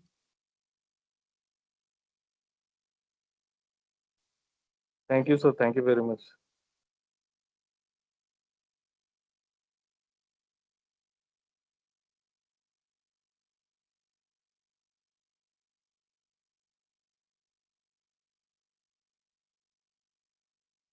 Thank you, Anu. Good evening, everyone. My name is Nandana Nandagoban, a scholar at SJCET PALAI. It's my absolute privilege to welcome you all for today's session on AI in industry and real world applications. Before hitting the session, I would like to welcome each and everyone here today. First of all, I would like to welcome our esteemed faculty member, Assistant Professor Elvin Kuribula from the Department of Artificial Intelligence and Data Science at St. Joseph's College of Engineering and Technology, Palai, for chairing this session with his extensive experience and support. Thank you for your guidance and ensuring a smooth and engaging experience for everyone, sir. Next, I would like to welcome the active participants presented here today. Thank you everyone for joining from across the nation and making this event possible. I invite Professor Elvin, our session chair, for welcoming our esteemed guest for today's session. Over to you, sir.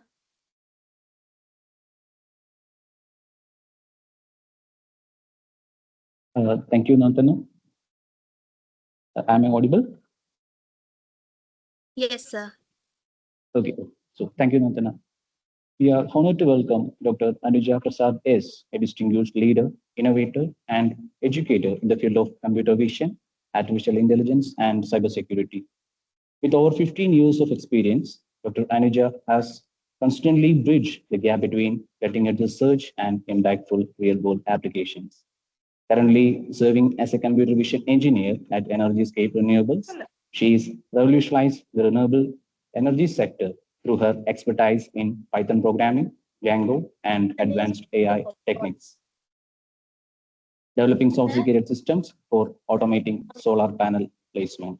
Her illustrious career includes her tenure as a senior machine learning engineer at ANVA Labs, where she superintended the deployment of advanced cybersecurity models on platforms like Cortex XO and Microsoft Azure, leveraging technologies such as blockchain and AWS to set new benchmarks in data protection and resilience. Dr. Anuja's contribution to academia are equally remarkable. As a project fellow at Rajiv Gandhi Institute of Technology, she led groundbreaking projects in real-time vehicle detection, traffic monitoring, and machine learning-based vehicle classification using advanced object detections like YOLO, SSD, and Inception version 3. Dr. Anuja holds a PhD from Kerala Technological University and a master's degree in engineering, along with technical proficiency in Python, MATLAB, AWS, Microsoft Azure, and advanced machine learning frameworks. We are privileged to have Dr. Anuja with us today to share her visionary insights and expertise, guiding us in exploring the forefront of technological innovation. Please join me in warmly welcome Dr. Anuja Prasad S. So the stage is all yours. Over to you, ma'am.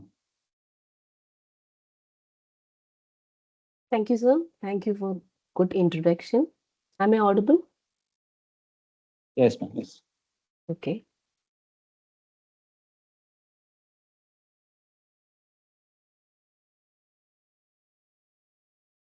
Can you see my screen?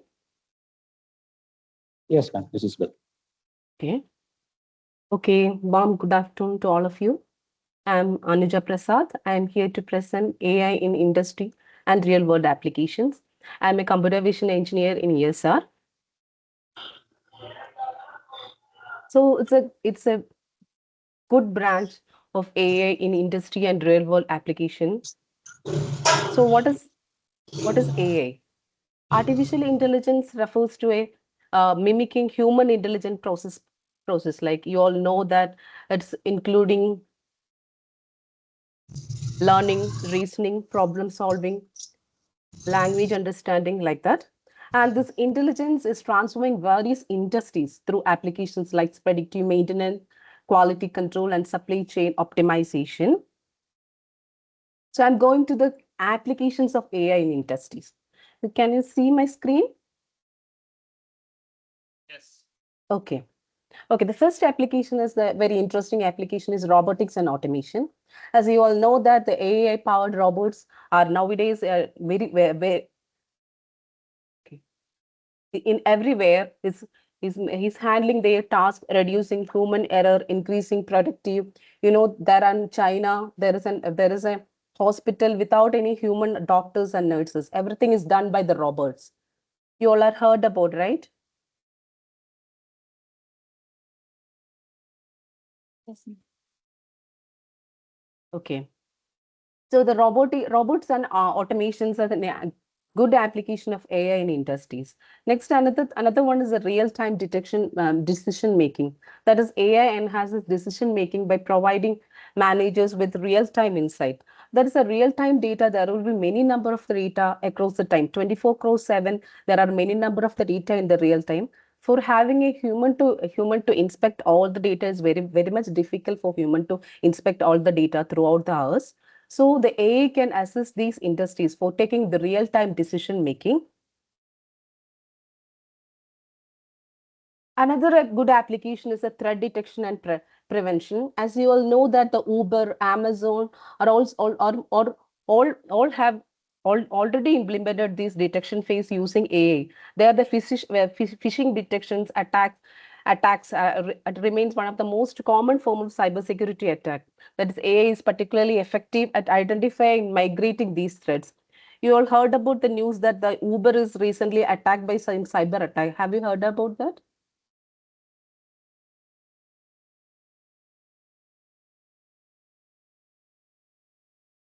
Yes. Uber. Okay.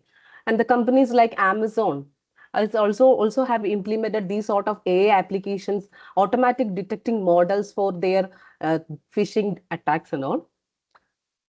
No. Okay. Okay, this Amazon, the companies like Amazon, Uber, and they are investing many dollars in finding their detection about the threat, that is phishing detections like that. That is, phishing attacks remains one of the most common crime there, because in nowadays after Corona, these attackers are aiming the big companies. Even when Uber is shut down for a day or week, their industries, their business is affecting a lot, right? So these attackers are attacking their database, and their business is going to be down for a day or a week. Like that, they are attacking the after Corona. These phishing attacks are increasing day by day. They are hacking their data set, their S3 buckets, and the entire business will be slowed down by these sort of attacks. So they are spending lot of money. The Google, Amazon, Microsoft are spending lot of dollars in this area for automatically detecting the threat, like phishing attack like that. Then email filterings are there, malware detection attacks are there. Have you heard about these sort of attack? Yeah. So these AI is an How it is AI industry. beneficial for an IDS? I didn't get you. I am saying about how it is beneficial for network intrusion detection system. How it is? I didn't get you.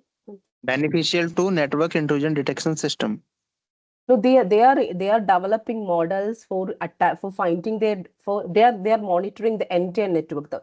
For example, in the case of Amazon, they'll detect which of the machines are now on, and which of the machines are in the network, and they will detect automatically what are the mail, what are the chats, what are the messages. Everything will be detected automatically, and if there is any threat message or any attack information is there, and they'll automatically inform to the designer team.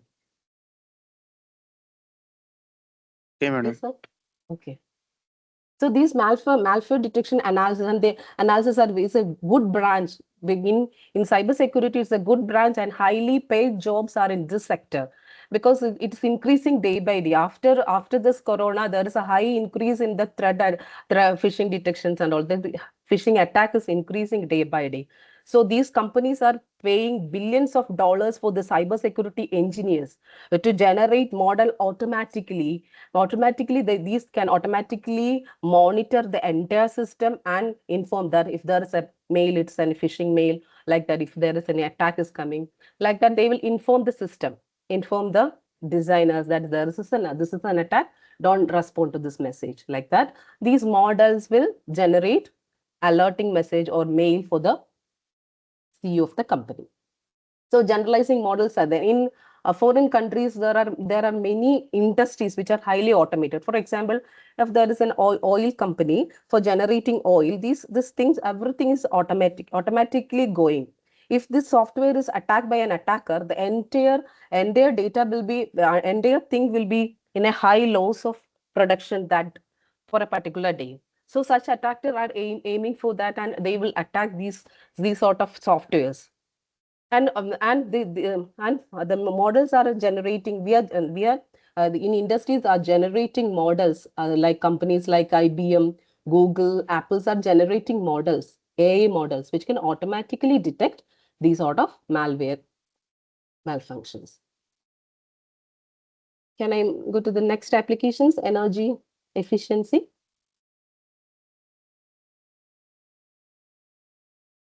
Yes.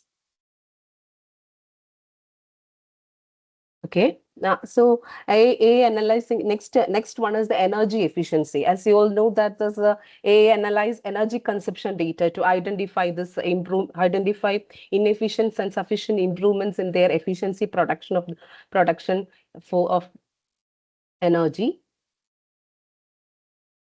And the next is the predictive maintenance. That AI uses data from the sensors to predict equipment failure before they occurs. That is, if there is any equipment failure in their machines, the AI can be used to detect the sensors, and they will improve the. They can report to the designers, and significantly this will reduce the downtime and maintenance cost by allowing timely intervention. Next one is the quality control.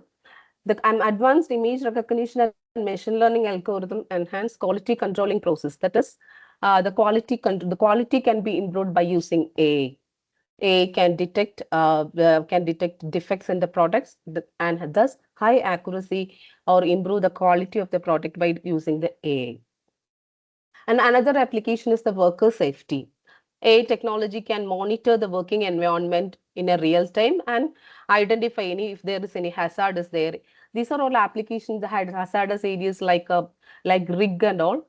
These AI technologies are monitoring throughout the rig where human intervention is very difficult. So in such cases, the cameras are installed, and if there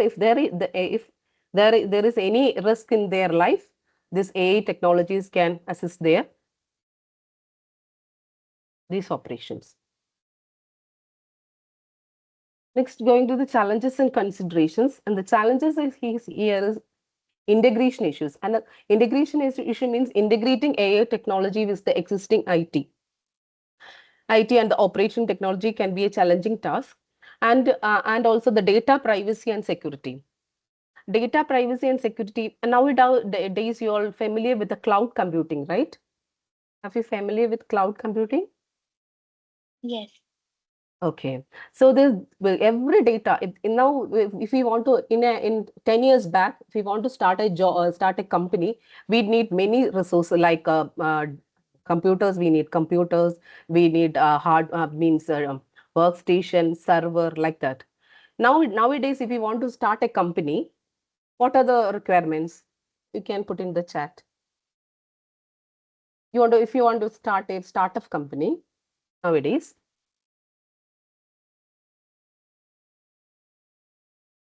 whether you need an office or anything.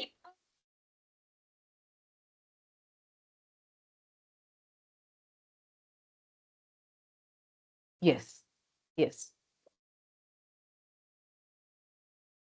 yes. So this is another area where the Google, Microsoft are investing lot of dollars is cloud computing. That is, everything is now all the datas are now in cloud, right? So we need privacy there. Our company is a solar company, and we have collected many private data over through thousand through I mean through years. There are thousands of data are there. These all are private data. But when we are automating our task in our company, I'm automating automating designer. The CAD designers are drawing some models, plans over the roof and placing the solar manually.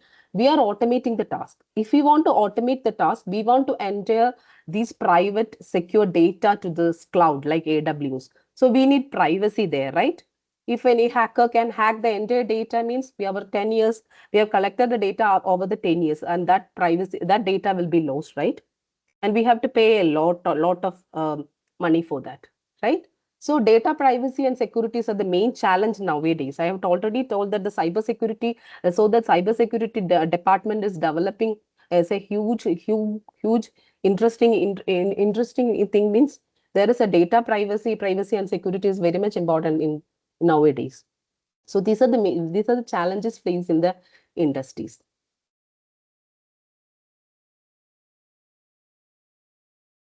And the future trends are the autonomous factory, that is the potential for fully autonomous factories is on the horizon, driven by advancement in AI, and the collaboration between the humans and machine is the future trends in AI. Any questions?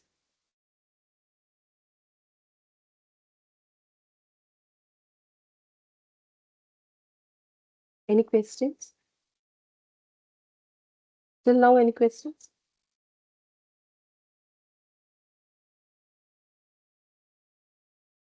Okay.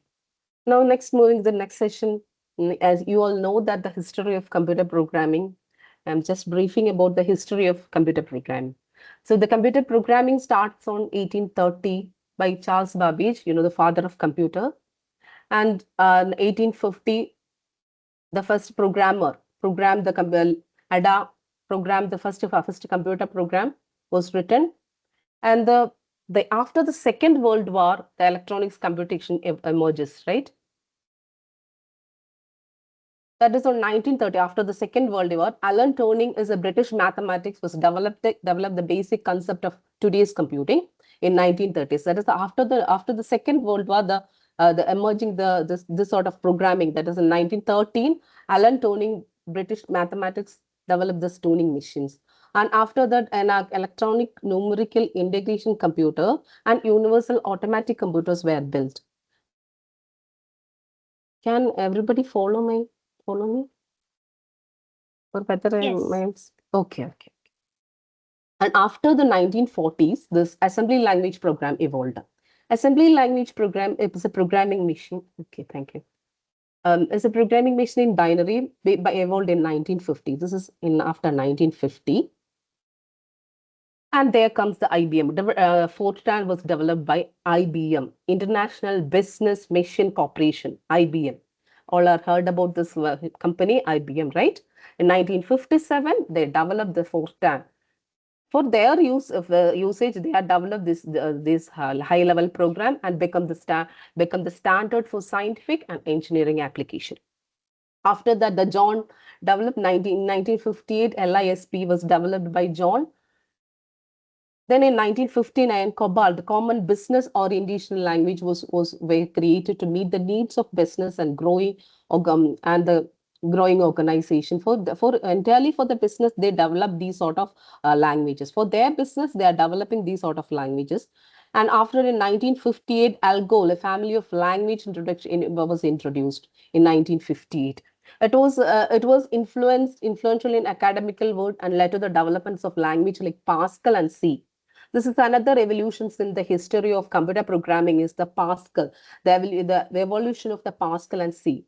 All are familiar with the C programming and Pascal, right? Yes. And then the structural programming evolved. A key development in the programming is the structural programming, like what we are seeing today. We are structural programming by Dijkstra. And in 1972, the C program was developed by Dennis Richard. And basically, the Python are also, or basics of the Python are all from C. And next, in 1980, object-oriented program and software evolved in 1980s. That is, in 1980s, a Smalltalk is one of the first language to fully embrace object-oriented program. I think all are familiar with object-oriented programming, right? And so this in 1915, Smalltalk was one of the first language to fully embrace this programming. And then in 1983, C++ was developed.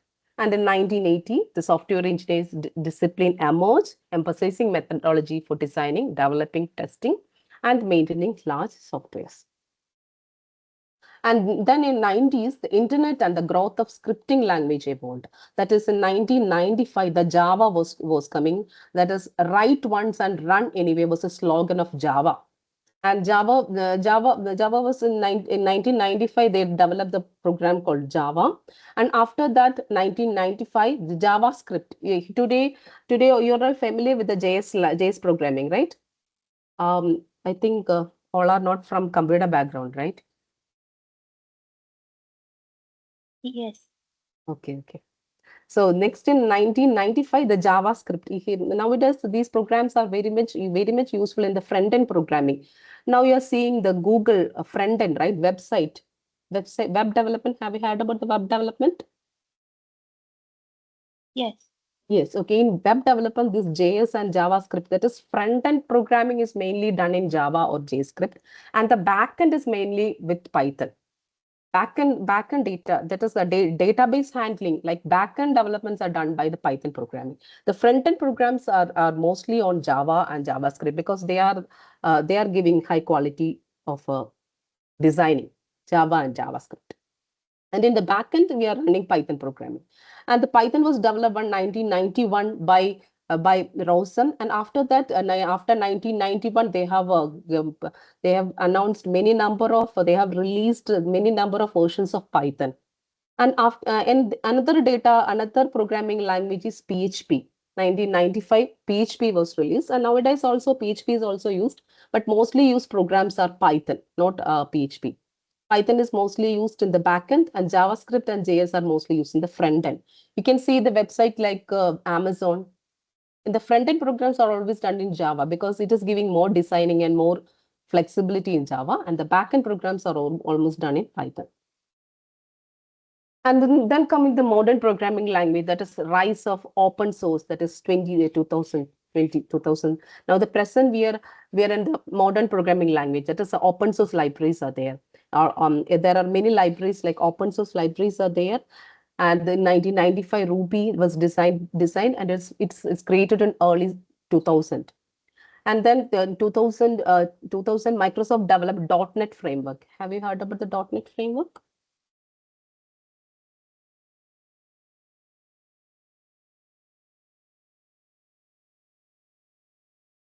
Yes, ma'am. Okay.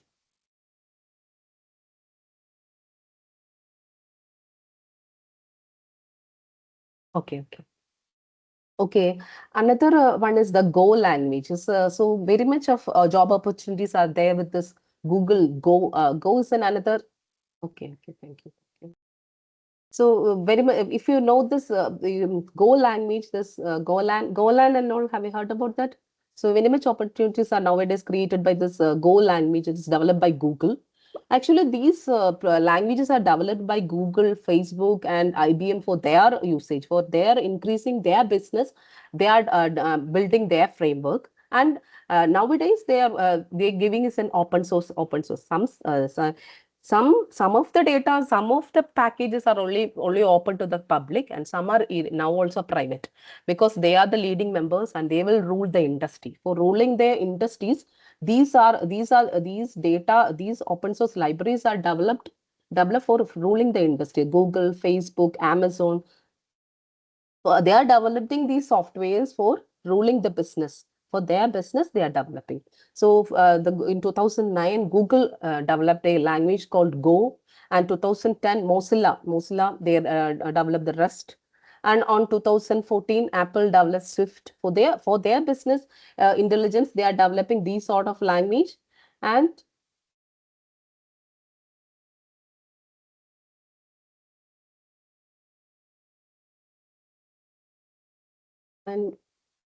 among these languages, the Python is getting more applications nowadays because of the artificial intelligence, because of the AI is mainly on TensorFlow, PyTorch backend. So that is the reason for Python is getting more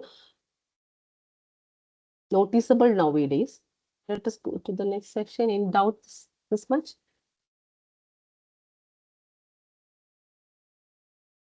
Any questions?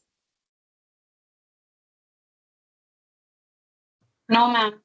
Okay. So have you heard about the machine vision? What is machine vision? Can anyone? Computer vision.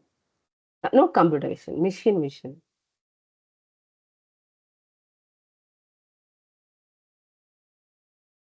No idea, ma'am. Okay. So this is the difference between computer vision is also there. I agreed, but somewhat similar with computer vision.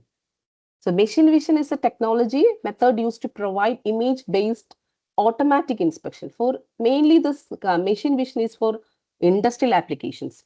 Okay. For industrial applications, that is image-based automatic inspection needed for industrial applications. So machine vision is mainly the technology related with industry. And the computer vision is a technology for artificial intelligence. It's a human vision system type, that is the computer can acquire, analyze and process the data, understand the digital image. That is a computer vision. Okay, computer vision. Have you understand my concept? Yes. Okay, can you see this? Here comes the computer vision. Computer vision is mainly for artificial intelligence, machine learning, math, everything is goes under the term computer vision. Machine vision means in the industry, what are the applications of computer vision? How this is applicable in robotics, how the computer vision is helping a robot to move anyway, to navigate. Such sort of things come under machine vision. That is the application of computer vision in industries is called machine vision. That is the machine vision there, you know, you heard about the robots. The robots are navigating, right? Nowadays, the robot can navigate. Robot has emotions. Robot has sentiments. These are acquired with the help of computer vision, artificial intelligence, and image processing. All their entire tasks come under machine vision. So this machine vision as a system engineer, the engineering discipline can be considered as a technology in which it can integrate the existing technology in a new way. Machine vision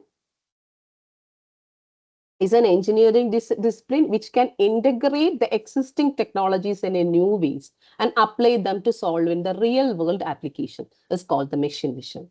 That is, machine vision is working with the help of a computer vision. Entirely, it is working with the help of the computer vision, and the machine vision is the application of the computer vision in the real world application. This machine vision will help the robot to navigate, to see. Ondometry means to see, to navigate. Everything will be come under the machine vision. So technical term of computer, you can say that simply, you can say that the technical term of computer vision is machine vision. With the help of the machine vision, the basics of the machine vision is computer vision itself. Okay. Have you clear? You understand? Yes. Okay. Now go into the computer vision.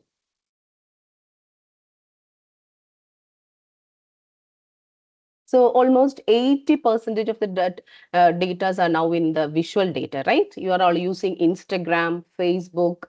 Why these Facebook and Instagrams are so much popular nowadays? Why these sort of data are so much popular? Due to this visual data, right? We can see each other. We can see our friends. We can chat with our friends. So why video conferencing are nowadays increasing than text messages? You're all chatting through, right? To video calling, right? Nowadays. So these sort of visual data, so 80% of the data traveling on the net is visual data. So the Facebook are all paying millions of dollars to handle this huge amount of visual data. So 80% of the data is in visual format. So everybody has a smartphone, right? Have a smartphone, right? In your hand, right? Yes. Yes. It has a many number of camera, right? It has, yes, right? It has many number of the camera, right? So a picture it's worth 1,000 words in English language. So a camera is there, is a powerful sensor. It can acquire a lot of the data. So this camera, so 80% of the data is visual data, and it can be widely used in robotics, surveillance. And so we are therefore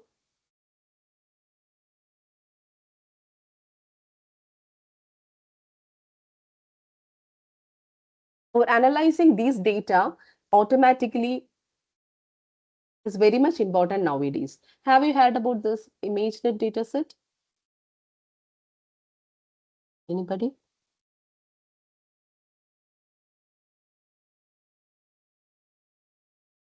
Anybody heard of ImageNet dataset?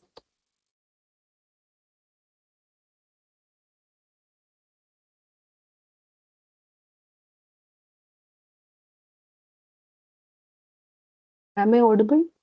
Yeah, audible. Okay. Yes, ma'am. Anybody?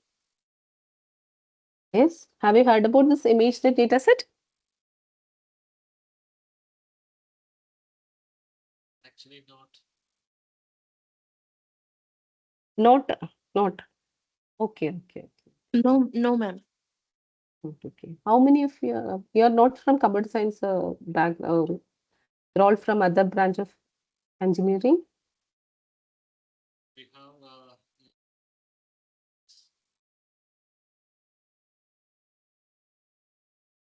Sir, I didn't get you. From other discipline. participants are from different disciplines. Okay, okay, okay. So whether I want to repeat the thing what I have said? No. Okay, okay. So this ImageNet is a large database, and ImageNet, they introduce a large scale visual recognition challenge. This is how this sort of evolution of, I'm speaking about the artificial evolution of this artificial intelligence scenario, what with the Facebook and Google is using nowadays. So it's due to this competition, they held a large scale visual recognition challenge in 2010. And the large scale visual recognition is a challenge or a competition. It's a healthy competition, mainly done by Facebook, Google, and that sort of company participated in this large scale visual recognition challenge. And they use a standard data set. You can see some sort of image, right, in the background, right? These images, can you see?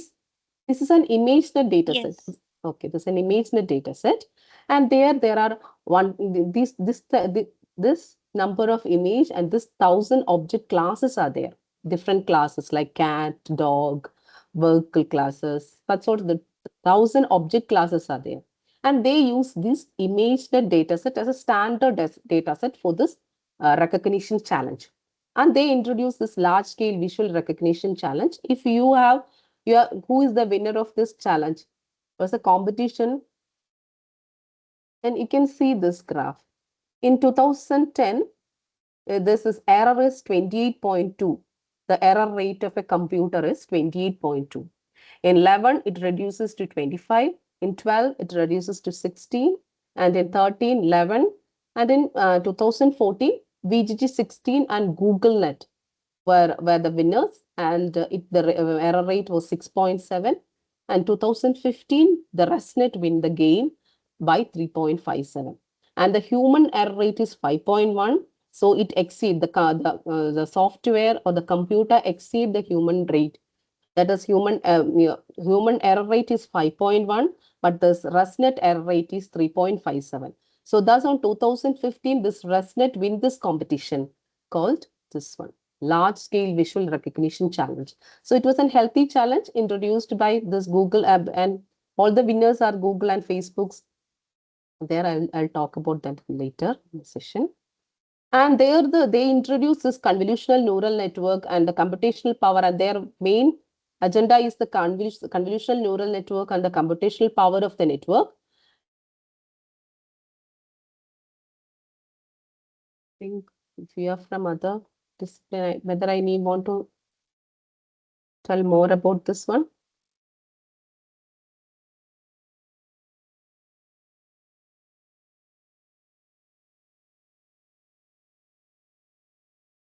Can you follow me? Yes. Okay, okay. If you have any doubt, you can ask, okay? Okay. Okay. Yes, okay, okay. So in ImageNet challenge, you can see that in 2010, the error rate is 28, and 2014, it is reducing. And these are the peak performance of NVIDIA, Intel, and that sort of, that's, you can skip this slide. This is the winner of 2010. NEC win the competition. On 2012, Supervision will win the competition, and 2014, GoogleNet. Google is the winner, and the runner-up is VGG16. VGG16 and both share the prize on 2014, and mainly the Google was the main winner. That is Google Net. Inception Networks was introduced by Google. And the VGG16 is also the runner-up because they have a good sort of connections is there, and the depth of the networks is a criteria. We can see that convolution layer. Have you heard of the convolution? Whether I want to go for the basic of this image classification, then I have a slide for that. Let me skip that. So I will explain that and later I will come to this slide. Oh, so what are the computer vision tasks? You're familiar with the computer vision task. Mainly, this is a classification task. What does classifications means? You can classify in this image. You can see that there are people are there, car there, traffic lights is present, clock is there. So this is the classification task. When we give this image to a classifier, the classifier will automatically classify this. Where this is a people, this is a car, and this is a clock, like that. And next is a detection. Here is a detection. Detection means it is drawing a bounding box. You can see this is a bounding box and with a label is there. This is a car. So that process is known as detection. In computer vision, another task is detecting. Detecting means it will draw a bounding box and it has a label. What is the label? Car. Car, the machine identify this is a car. This is also the detection there. The machine identify this is a clock, this is a person, this is a car. So this is and another application is segmentation. Have you heard about image segmentation? Yes. Have you heard about SAM, segment anything model? SAM.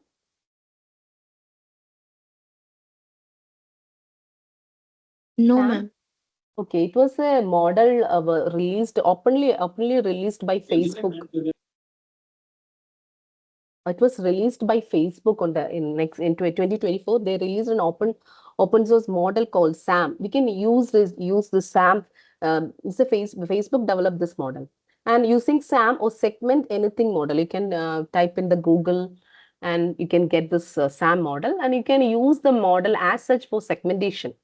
Can give this you doesn't need to train your model from the scratch. Just copy paste that segment SAM. You can type on the Google, search in the Google, you'll get everything related, or in ChatGPT you can search for SAM, you'll get the code, and you can put it in Colab, Google Colab. You can easily segment this sort of image. Then it will segmentations means this label will be not there. It will cut this entire clock like this. And this you can see, right? This car is segmenting, right? Will segment or cut this car, right? You can see there are many segments. This is the clock is segment, car is segment. These all individuals are all or another segments. So you can use the SAM as is a segmentation model released by Facebook in 2024. You can use it for your segmentation process. You doesn't need to train any model for segmentation. And this is Coco dataset. This is annotation. Annotations means, have you heard about annotation? Yes, ma'am. Okay. What is annotation? Ma'am, scribbling on the picture image. Yeah, okay.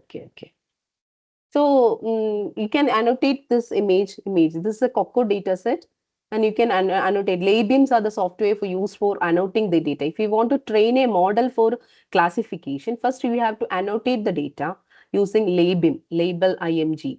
It's an open source library available, and using the LabBeam, you can annotate the data, and it can give this to for training the models. Because for training the model, we need the label as well as this bounding box. This label as well as the bounding box, we need to train the model. So these are the different computer vision tasks are there. That is classification. Yeah, all are heard about the image classification, right? Have you heard about image? Okay. So image classification, that is classify the this is whether it is an or car, bus, or dog, cat, like that. And segmentation, I have told that is image segmentation. That is to cut the data, segment the image like this.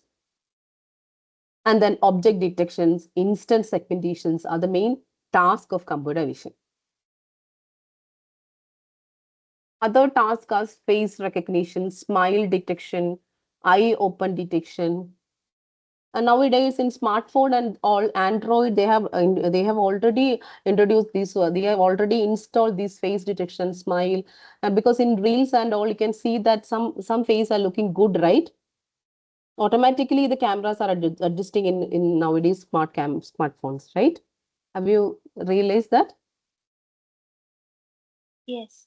Okay. These are due to the algorithms that is running. It is detecting the face, it is detecting the smile in the face, and the eye opens are detecting us automatically detecting this face, and it will give some enhancement, image enhancement to looking for you to be looking good. And these are the other computer vision tasks. These are action detection.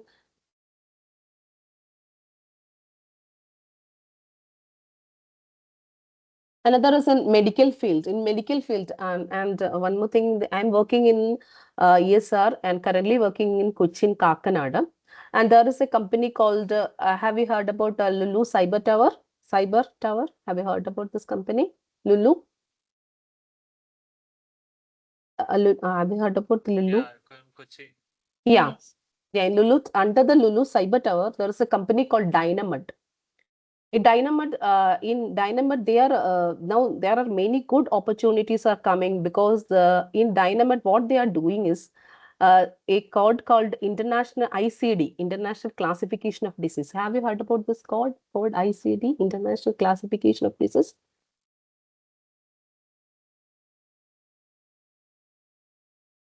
ICD, have you heard about this code? Yes, ma'am. Okay, so it's very good opportunities are coming. If you are familiar with ICD, that is it's a system developed by WHO, World Health Organization. That is internet. If you know this ICD, International Classification of the Code, and you can automate this using Python, Django, and if you are familiar with this coding, ICD coding, many good opportunities are coming in nowadays, because in health, in medical field, these things are nowadays, I think in Kerala also there's Amrita Hospital also have already installed this thing, I think so. In Aster, all these things are automatically coming. For example, I'll say that if a patient is discharging today, we have to get a good report for the patient, right? So, in Easter Medicity and all, if they have done many number of scan report will be there, right? And they need a summary. What is the summary of the scan report, whether there is any complaint of ECG, whether there is this company where complaint in another organ. So they need a summary. So nowadays it is coming automatically through this programming, the ICD. So there are many good job opportunity if you know ICD and Python and Django, because integrating these Python and Django for developing such sort of software, that is automatically generate a summary. So Dynamite is a company in Infopark, which is they have a good opportunities there. If you know this ICD coding and all, can put a good job. Then this is a figure showing that whether there is any mistakes in the pulse. You can see, right, pulse. And if there is any mistakes in the pulse, this convolutional neural network will automatically detect and say.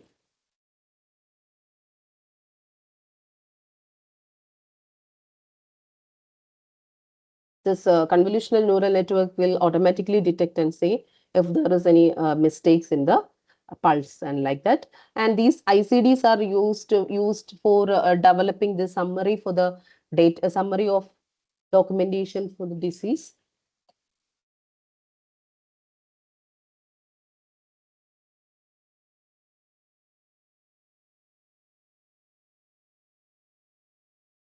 And another application is the 3D imaging. Have you heard about the 3D imaging? Yes. Okay. In our company also, we are developing the 3D of a house using computer vision. So this is an image showing the generation of the 3D using computer vision. Let me skip this.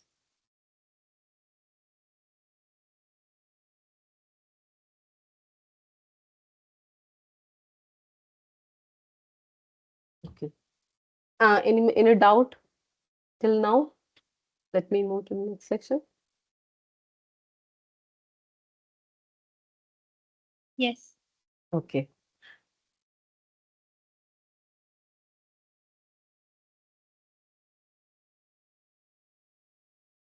So if you are not in the computer background, how many of you are from computer background? Whether I need to explain these things or not?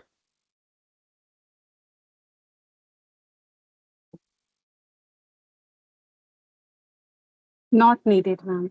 Okay, I'll give the slide, okay. So this is a basic representation of image. And I think this all for computer science only because the color images and I think.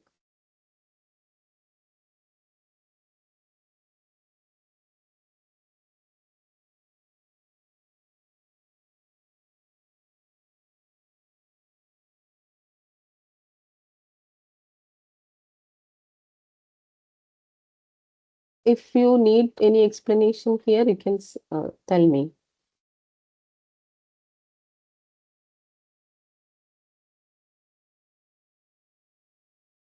Whether I want to explain this?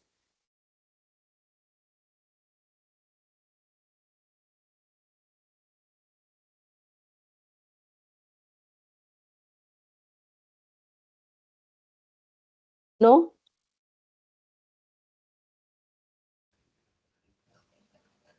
Please explain, madam, how you are getting this matrix, madam, by Okay. detecting edge in the, Okay. and also to sharpen. Thank you, possible.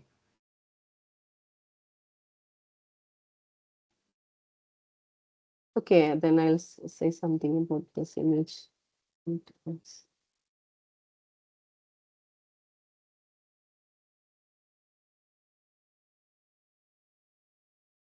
So basically you can see this image, right? This is black, right? So it is represented by 0, matrix 0. And the white pixels are represented by 1. You can see? So basically this is the representation of image. And inside the computer, it will be written like this, just as a matrix.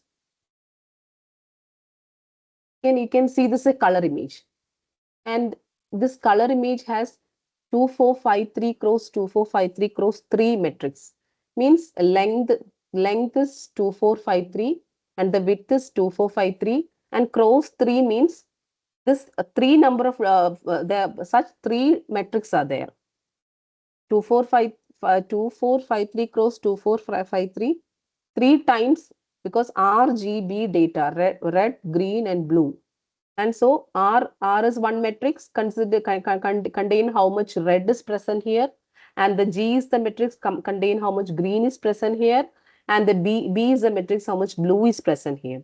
So that is a representation of a image.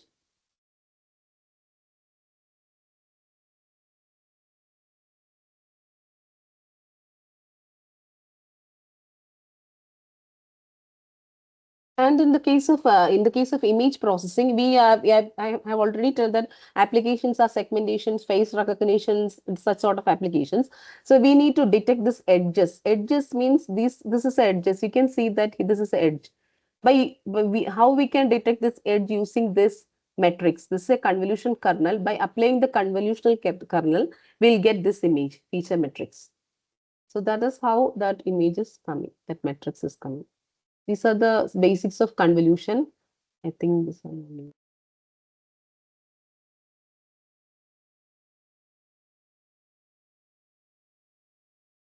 Depending upon our applications, we can use different kernel. Kernel is a matrix. By multiplying or convoluting the original image, we get the sharpened image like this. This is the original image. This is the sharpened image. This is a blurred image. This is the edge detection method. These are used for detecting the edges or how we are. This is how the segmentation is possible using this kernel. This you can see that this is an image, and by applying a kernel or a matrix, multiplying this matrix, you get this image as an output. So in this image, you can see the edges, right? It's a black and white output of this image. That is, can see the edge, vertical and horizontal line there. This is another example how the kernel reduces the noise. This is a cleaned image and this is a noisy image and this is the denoised image. And coming to the visual recognition, this is the analyzing images and extracting using these sort of convolution and edge detection.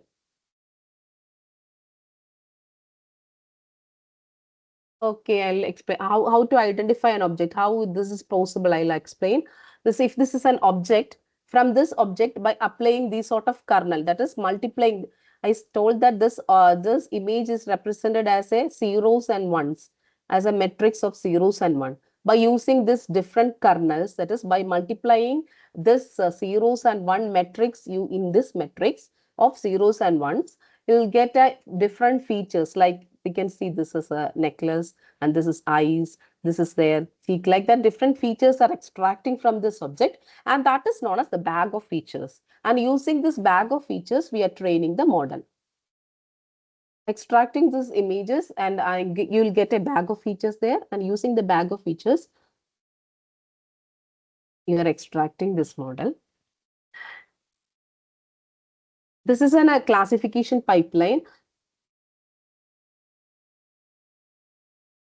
Have you heard about convolution? Yes. Yes, ma'am. Yes, ma'am. The similarities between two functions. Okay. These I've already tell that is there is a competition held by image the data set, that is ILSVR. There the convolution neural network evolved. This is a evolved convolutional neural network. Convolution means multiplying the images using certain kernels, right? And the basic of this models are they are identifying the function. That is, you can see this image, right? And this function identify whether that is an apple or whether this is a cow or tomato or like that. This convolutional neural network in the model, their basic aim is to identify the function which help to identify whether this is an apple, this is a cow or tomato, like that. And so we have to optimize this function. That is the main aim of the convolutional neural network. And for training, this is an image showing the classification pipeline, and these are the training image. The features are extracted. Features are extracted like I have already told, no, like kernels applied, and different features are extracted. And these features are bag of features are there, and bag of features are used for training the data. And the for training, we have to annotate the data, right? Annotate the data, whether this is a cat, I think this is an apple, or this is an apple, this is a tomato, like that. This row is full of apple, this row is full of tomatoes. Like that labels we have to give the model the training. For training the model, we have to tell whether this is an apple or like that. So training in features are there and the labels are there. By using this, the training will be happening. Training means we are fine tuning this function accordingly. We are optimizing. The model is optimizing this function, function accordingly to the features and the label. And after training, the classifier is there. The classifier, now after fine tuning, optimizing this function, this classifier has a fine tuned model where when we are giving this classifier a image like this, it will automatically classify this as an apple. Okay. Any doubt? No.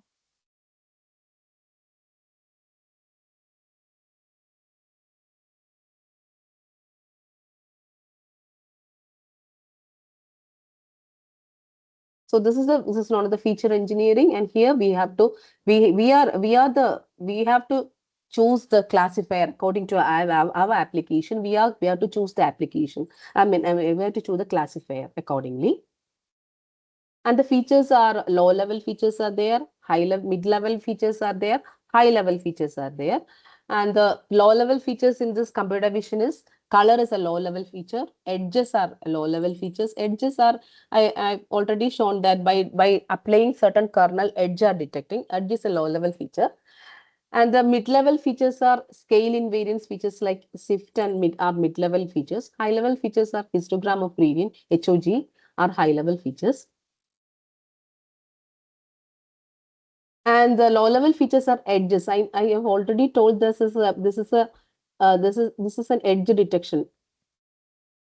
Edge is a low level features. By applying certain kernel, like multiplying this binary image, say the matrix is, this original image will be a matrix of zeros and one. By multiplying this zeros and one with certain metrics, we'll get this image. That is how these edges are identified. And one such method is canny edge detection. And in canny edge, by applying the canny edge detection, is an algorithm first developed by Canny. And it was by applying this canny edge detection, this image is obtained. Thus, here the edges of this particular ladies are identified, right? And next is the mid-level language, mid-level features like SIFT. SIFT is scale invariant features. I think I don't want to know more about this, right? Well, have you heard about this SIFT, scale invariant feature? Have you heard about scaling? No, because scale invariance feature means irrespective of the scale, this feature can be identified. Whether this image is zoomed, you can zoom the image, it will detect. If you are not zooming the image, it will detect. That is, it is invariant to scale. That feature is invariant to scale. So these features are extracted. High level features, this I told no. This is low level features are extracted. Mid-level features are extracted and high-level features are extracted. This high-level, mid-level feature is scale invariant feature transform. That is, irrespective of the scale, these features are extracted. And a histogram of the gradient is high-level feature. You can see that this image is divided into so many pixels, and each pixels is taken and its histogram of gradient is calculated, means edge is calculated. That is enough for you, because edge information, how much gradients is there from the neighboring pixels. But here you can see that this is more color and this is light color. So what is the difference between these? That is gradient value. That is, a gradient measure value is taken, and according to that, histogram of the gradient is taken, and this is a feature used for training the classifier.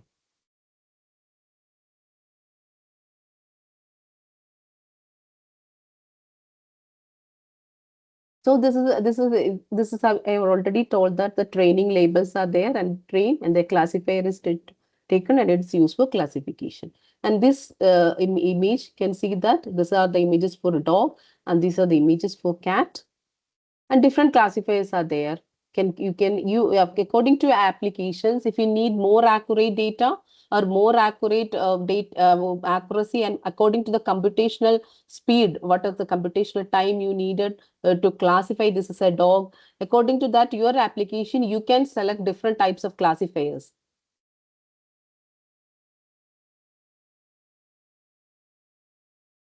This is an example of the manual classifier. Huff transform is used, and it will classify according to this. Huff transform is used for classification, and this transform will classify it according to the classes. I think can skip this.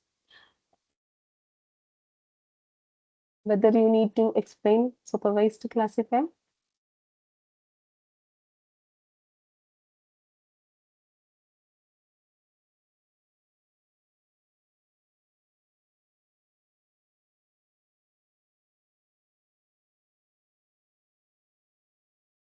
No, ma'am. Okay. I think these all are covered in the previous section.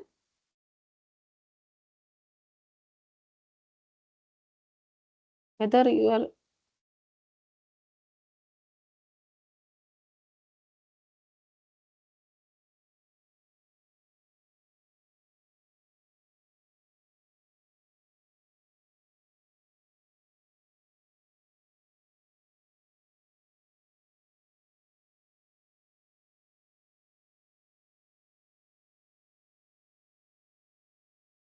then these are the different decision trees, different supervised learning algorithms like decision trees, robust random forest, gradient boosting is there. These are the different supervised learning algorithms.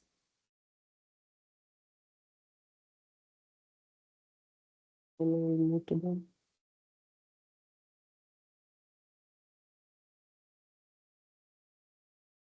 So another competition is done by Pascal Walk Challenge. Have you heard about this Pascal Walk? Have you heard about this Pascal work?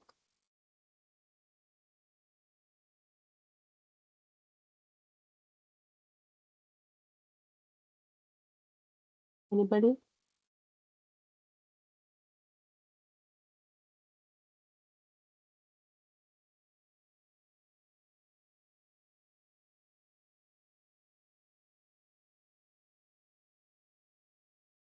No.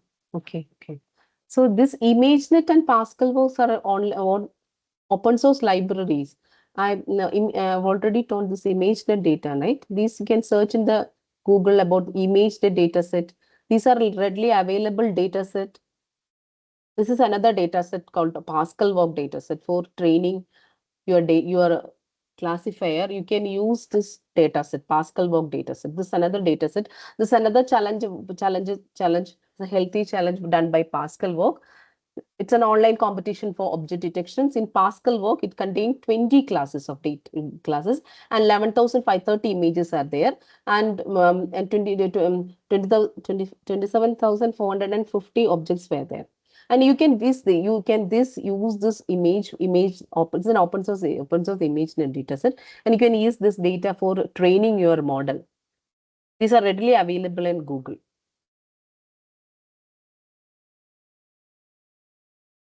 In Pascal work object challenges, these are because for running a competition, you need a standard data set, right? If one run in another data set in another one run in another data set, then we cannot compare these sort of output, right? So they have given a common data set like Pascal work, ImageNet. These are the commonly if you are training a model for classification for identifying dog or cat, you can use these sort of data set, ImageNet or Pascal work data set are there, and you can use this for training your own model. So this is an challenge. It is Pascal work object classifier, and they have used 9,966 images, and 24,640 annotated objects are there, and 20 classes are there. And you can see this a competition in 2012. This is the scenario. They achieve this result by using this high histogram of Gradient LBP feature.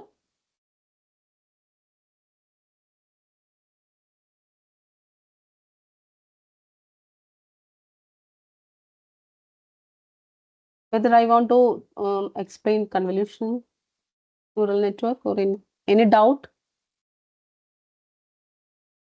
No, ma'am.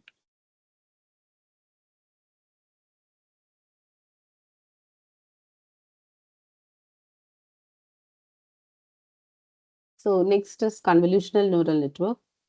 I think. Have you heard about this AlexNet, CNN? Have anyone heard about AlexNet?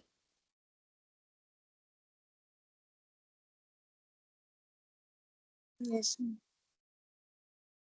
Okay, what is the significance of AlexNet? It's a pre-trained CNN model. Okay, what is the advantage of AlexNet?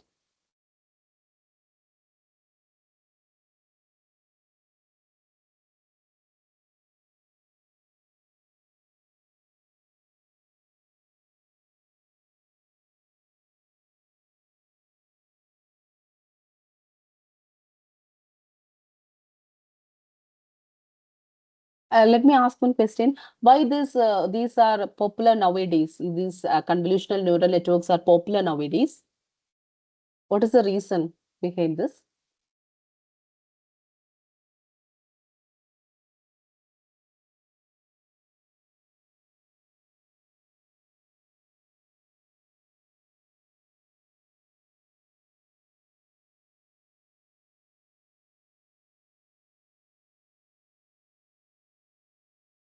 What is the reason? Hello, am I audible?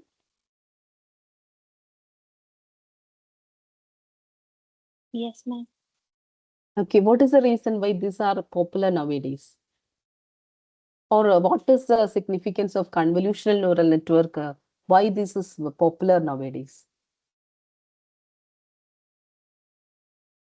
What is the advantage of these sort of networks? Anyone?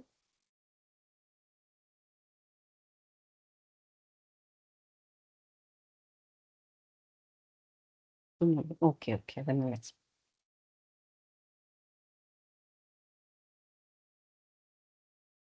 That's so many convolutional. Yeah, okay. No, I'm asking why is gaining more attention nowadays? Because this was actually developed by in 1980s. These convolutional neural networks are developed, but it is getting attention nowadays because we are getting in that in old days in 1980s and all there is no boom in VLSI technology, right? VLSI. Maybe Yeah. ma'am, maybe because of feature extraction. Okay, that's okay. Any other point? Enough data available. Okay. Large Okay. data sets. Okay. Image Okay. recognition, ma'am. Image recognition. Okay. Any other? Complex feature extraction. Okay. Feature extraction from the image. Ma'am, GPUs etc. were not available at that time. Yeah, exactly. I want to get that answer. Yes. It was actually this convolution layers are developed in 1980s, but in that time GPUs are not available. But in the current era, their GPUs are readily available because if we want to train these data, we need a huge amount of computational processing is there, convolution. Because convolution is a multiplication of this binary data using different kernels. I've already tell now there is a large scale features are there, small scale features are there, high scale features are these all features are taken for training this data. So there is a high computational power. We require high computational power. So NVDI, have you heard about NVDI? Have you heard about GPU, TPU, TPU? Have you heard about GPU? Yes, ma'am. Yes, ma'am. Okay. Yes, Tensor NVIDIA is a G. Okay. So this due to the availabilities of GPUs and TPUs, we are using these data, these network and a large, yeah, exactly. So due to the availabilities of TPUs and GPU, we can use these data for retraining our models. Okay, we can develop our own image recognition systems like that, which will recognize even your images can be identified using. You can give your image and the computer will automatically detect and it can use for your security purpose, right? If we can train your own data using your own data using this network. So the availability of TPU and NVDAs are now available and it is more accessible nowadays. So that is the reason for these networks are getting more attention nowadays. Or convolutional neural network is evolving or ruling the industry of artificial intelligence is due to the reason of these computational power. Because nowadays, because you can see that these are the convolution layer, convolution 1, convolution 2, this sort of processing is done. After that, we are getting the output. And basically we'll get this model and these models are basically trained using the ImageNet dataset. ImageNet is a Google dataset, and these networks are trained basically using yes. Yes, ma'am. 1 lakh images are there. Yeah. More than one. Yeah. So these are basically trained using this data set. And if we can give our data to retrain the final layers, you can see that FC6, right? Fully connected layer. Only these layers are changing with our data. These layers are fixed using their data. And with this data, fully connected layer and the last layer, we are fine tuning and we are using for our application. We can use this from the scratch. We can use this model and retrain. Nowadays Google Colabs are available, and using Google Colab you can retrain your data and you can develop your own models which can identify your face and which can identify your images and say this is this one. And Alexa, have you heard about Alexa, Google? Alexa? Yes, ma'am. Yeah. How this is Alexa is processing? Voice interaction, ma'am. Yeah. Okay. Yes. Good. And these are identifying. So another application is that the natural language processing, right? In natural language processing also in natural language processing also artificial intelligence these networks can be used for training their models. And in our office we are using Microsoft Teams, and we are using an AI assistant there that can identify Malayalam, because while we are in the meeting, we'll speak in Malayalam. Okay. And after the meeting, AI assistant can record their minutes in English. Even we are talking in Malayalam or Tamil or any other language, it will translate it into English. Okay.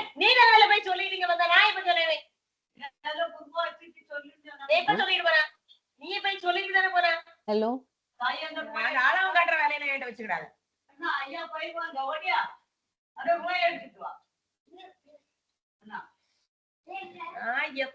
Yeah, I'm checking. Wait. Someone is on.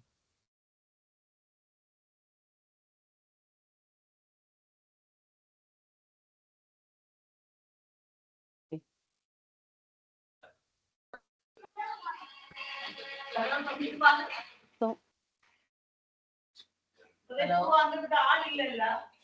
Hello.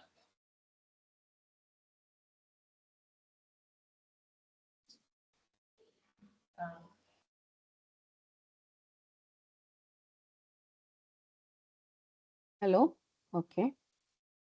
So natural language processing is also another field where the applications of these are coming. That is, irrespective of language, it gives AI assistants are creating minutes.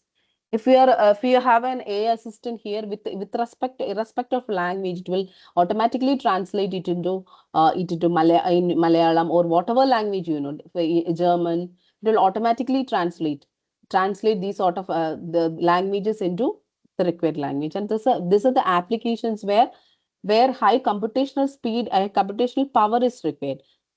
So that is the reason why these are, I think I'm no need to explain this thing, right? Convolution.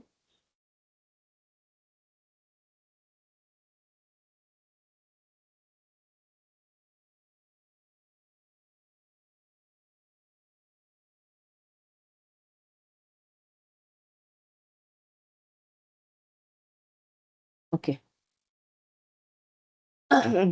So this is I've already explained. There is a competition called IALSVR, right?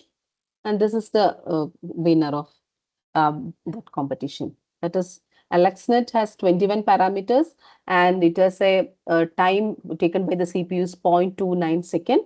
Got an accuracy of 80% accuracy. 80% it will detect the correct 80% correctly. It will detect whether this is a car or a dog, I mean cat or dog, like that.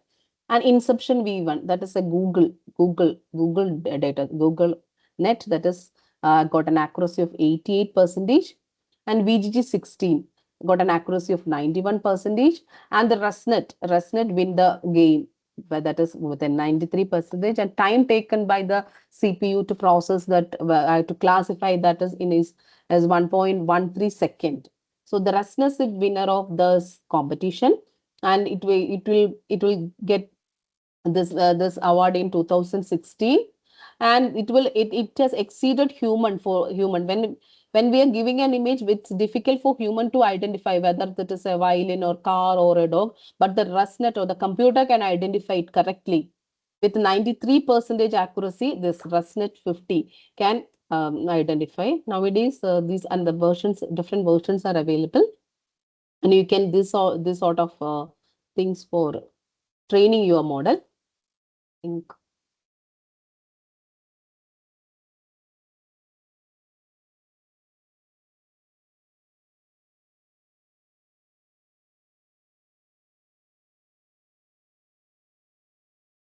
So this is the YouTube link you can follow. This is CS Stanford University YouTube channel, that is CS232, where you can get all the data related to this convolutional neural network, how to train a model, and everything is available in CS232. And these are the link you can follow, because you can use Google Colab to train your own model, and you can identify this when you are natural language processing or image processing. Everything is available in this Sanford, CS232 link. And these link you can use for this to develop your own object detection models. I'll share this slide to you. Any doubt whether I want to explain anything? If anybody having doubts, you can ask.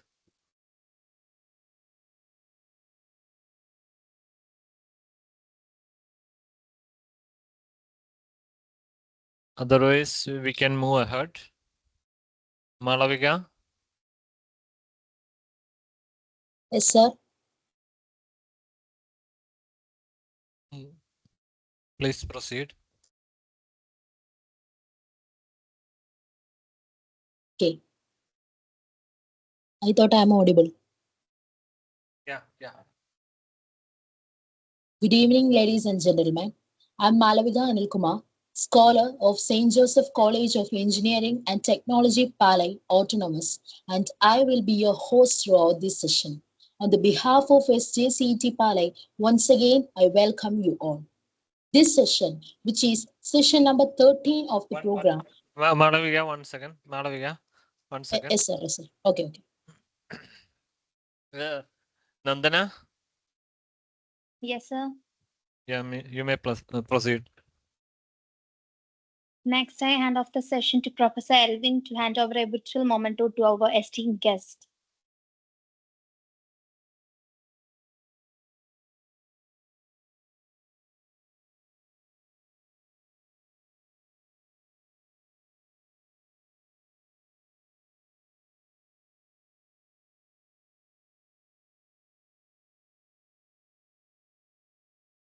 Hello.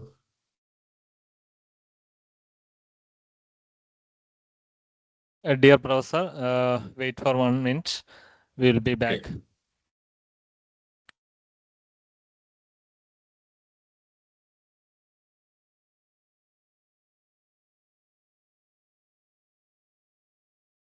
As we come to the end of the session, AI in Industry and Real World Application, I would like to extend my heartfelt thanks to our esteemed guest, Dr. Anuja Prasad Yes, for sharing such valuable insights and expertise.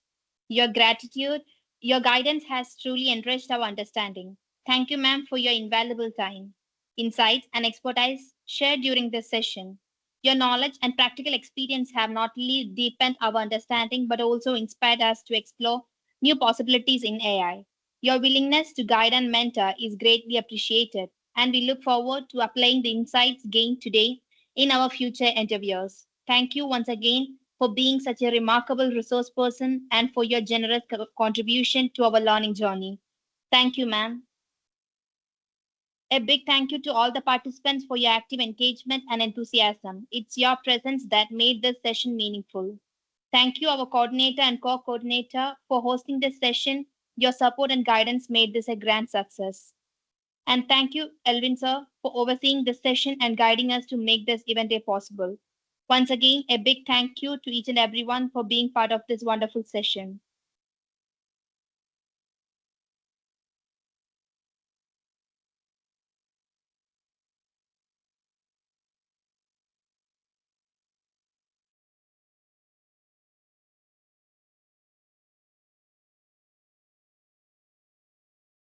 Malavika,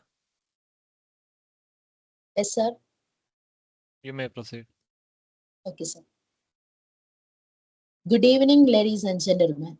I'm Malavika Anilkumar, a scholar of St. Joseph College of Engineering and Technology, PALAI, Autonomous, and I will be your host throughout this session. On the behalf of SJCET PALAI, once again, I welcome you all. This session, which is session number 13 of the program, focuses on case study, solving NLP challenges with deep learning techniques. Today, we will explore an insightful session on solving NLP challenges with deep learning techniques. With the rapid evolution of AI, NLP faces unique challenges like ambiguity, contextual understanding, and scalability. This session will delve into how cutting edge deep learning methods are revolutionizing the way we tackle these challenges, paving the way for smarter, more efficient language models. Before we start, I would like to introduce the chair for this session, Mrs. Sarita M.S., Assistant Professor from the Department of Artificial Intelligence and Data Science at St. Joseph College of Engineering and Technology, PALAI. She is a dedicated teacher and a strong supporter of the innovation and learning in the field of AI and data science and deep learning techniques. And she will guide us through this session. Thank you, Mrs. Sarita, for joining us today. Now, I'm excited to introduce our esteemed resource person, Dr. Carlos F. Moreno Garcia, Associate Professor in Computing and Research Degree, Co-Coordinator at Robert Gordon University, Aberdeen, Scotland. With a distinguished academic journey spanning multiple countries, Dr. Carlo holds a PhD from Universitat Rovira, Virgili, Spain, and a bachelor's in electronic engineering from Tecnológico de Monterrey, Mexico. His expertise lies in cutting-edge fields such as pattern recognition, computer vision, medical image analysis, and machine learning. Dr. Carlos has led significant projects, including collaborations with the Data Lab Scotland, DNVGL, and the Newton Fund. His work spans the digitization of complex documents, early detection of cardiovascular diseases, and systematic review automation for public health. As General Chair of BMVC 2023 and Associate Editor for IEEE Transactions on Neural Networks and Learning System, he continues to contribute profoundly to academia and industry. Beyond his professional achievements, Dr. Carlo is a sport enthusiast and community advocate. We are honored to have him share his insights with us today. Please join me in welcoming Dr. Carlos Moreno Garcia. Over to you, Dr. Carlos. Thank you very much, and thanks for the kind introduction. I just want to check if everyone can hear me correctly. It's audible, sir. Okay, then thank you very much. Great. Okay, so now I will share my screen just to make sure everything is working, okay? And you see my screen? Yeah, visible, sir. Okay, great. Okay, so welcome everyone. I think this is the last session, right, for this program, session 13. So I guess that you are all very excited and very happy to finally be done with all of that learning. I have seen the calendar, I have seen all of those sessions that you have had, and I even joined a little bit to the last one, and I can see that you are getting a lot of great content, a lot of great insights into different worlds, right? The image one, the NLP one, generative one. So hopefully I can give you some extra insight on that. I'm sure that you have seen lots of theoretical and applied content, and maybe some of the things that I talk about are repetitive because of course you have already seen 12 people talking about AI and most of the concepts are similar, but hopefully you can see, let's say, the things that I have to tell you with a little bit of difference, right? Or a little bit of a different take, let's say. So I have the chat right here next to me. I am only using one screen, but I can see the chat. So if at any point anyone wants to say something, please write it in the chat and I will gladly address your questions, your queries, or anything that you want to say, okay? So as you heard from the introduction, I am from Mexico. In fact, now currently I am in Mexico. Here in Mexico, it's 5 in the morning, so I'm almost in the opposite side of the world for you, virtually on the opposite side of the world. But normally I work and live in Aberdeen, which is in Scotland. And by the way, last year I was in India, so Robert Gordon University has a great connection because we work a lot with universities in well, in different parts, in different cities in India. Last year I had the privilege to be invited to visit Kochi and Bangalore, and I was impressed and amazed with the students' culture, the universities, with everyone, and the kind attention that everyone had with me. And in fact, that's the reason why Dr. Thomas, Dr. Joseph were able to contact me to give this session, right? Because I had this previous experience where I met faculty that introduced me. Hopefully, at some point, I can go to St. Joseph's because it looks like an amazing place. But yeah, maybe I return to India because I was very happy to be there. So yeah, a little bit of myself. Just as I said, I was an electronic engineer in Mexico. Then I became a teacher and also a researcher. Then I went on to study in Spain. So I did my MSc in cybersecurity, then a PhD in computer science and mathematics of security.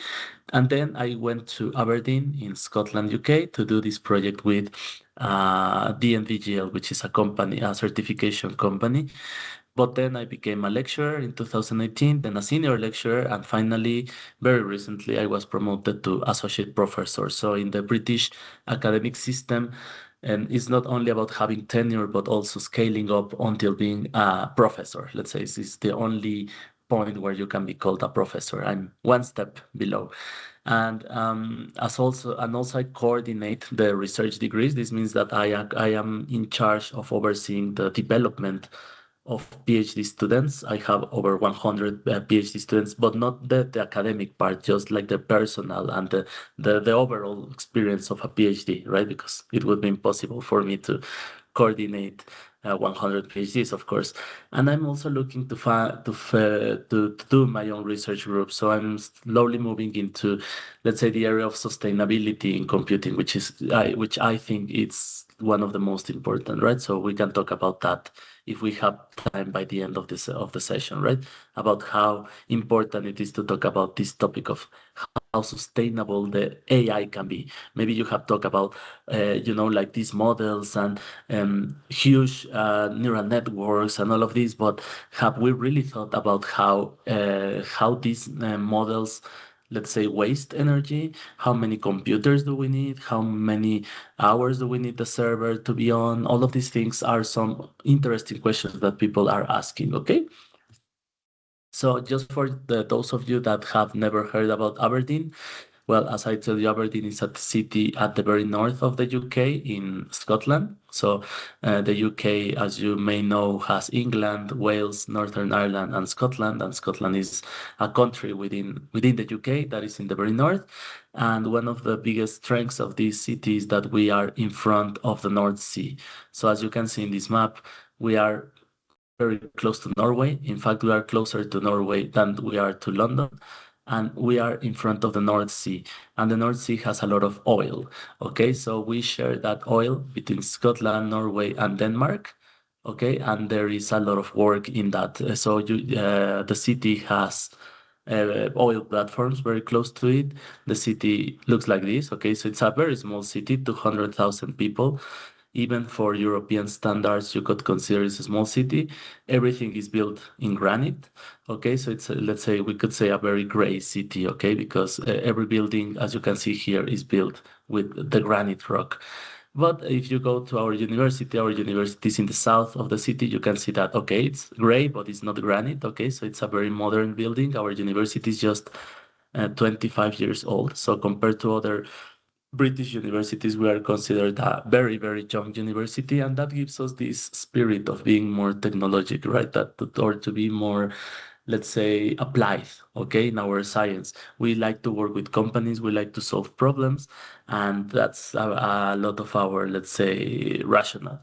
So how did I get from being an engineer to where I am now, right? So at the beginning, I was studying engineering. Then I decided to go to Spain to do an MSc in cybersecurity because one of the things that I liked more about engineering, curiously, was not the engineering part. It was not the circuits. It was not that part, but rather what I liked was more the networks side of things, you know, like the Cisco certification, all of these things. So I said, maybe my future, let's say, is in cybersecurity, right? So I'm going to try to move from the engineering part to cybersecurity. And I thought I was going to become a hacker, right? That I was going to be very good at programming and being a hacker, you know, and knowing how to deceive security systems and all of that. But as I told you, I had more of a, let's say, a likelihood. I have more like an affinity on networks. I really wanted to understand networks, but not only computer networks, any type of networks. You can also talk about social media as being a type of network, right? Like you and also this interesting problem of seeing if networks were alike to each other. So that was one of the problems that I saw in one of the modules and really interested me. Like, how could you know if a person is the same in one network or in another social network, let's say, for example, just based on the friends that they have. So this was like a very particular problem. It's not about hacking, it's not about penetration testing, it's more about reflecting on how networks operate. Another module that really interested me was biometrics. So biometrics is that module where they taught us how to do eye detection, finger detection, voice detection, all of these. And as you can see, again, we're not talking about hackers or anything like that. It's more about recognizing patterns, right? So how do you know that your fingerprint, right? What is it that makes our fingerprint be the key of our phones, right? So why is it the most secure a way to open our phones, right? And it is because it's very unique, right? But how have we managed to have a very little sensor in our phones that just by pressing it, we can open our phone, right? So this also was something that interested me a lot. And I discovered that these two, let's say, these two sciences or these two problems had to do with something that we call computer vision and pattern recognition. So just like the last speaker, I was very interested in computer vision. Okay, so in these problems that had to do with convolutional neural networks, AlexNet, all of that, but also in this part of recognizing patterns. Now, recognizing a pattern can be anything. A pattern doesn't necessarily have to be an image. A pattern can be a sequence of numbers. A pattern can be a fingerprint. A pattern can be a network. A network is a pattern if we really think about it. This one on the left side is a pattern, just as this one on the right side is a pattern. Okay, so let me see if I'll just get pointer. Okay, there. So this is a pattern. Okay. Yes, Miranda, you have a question?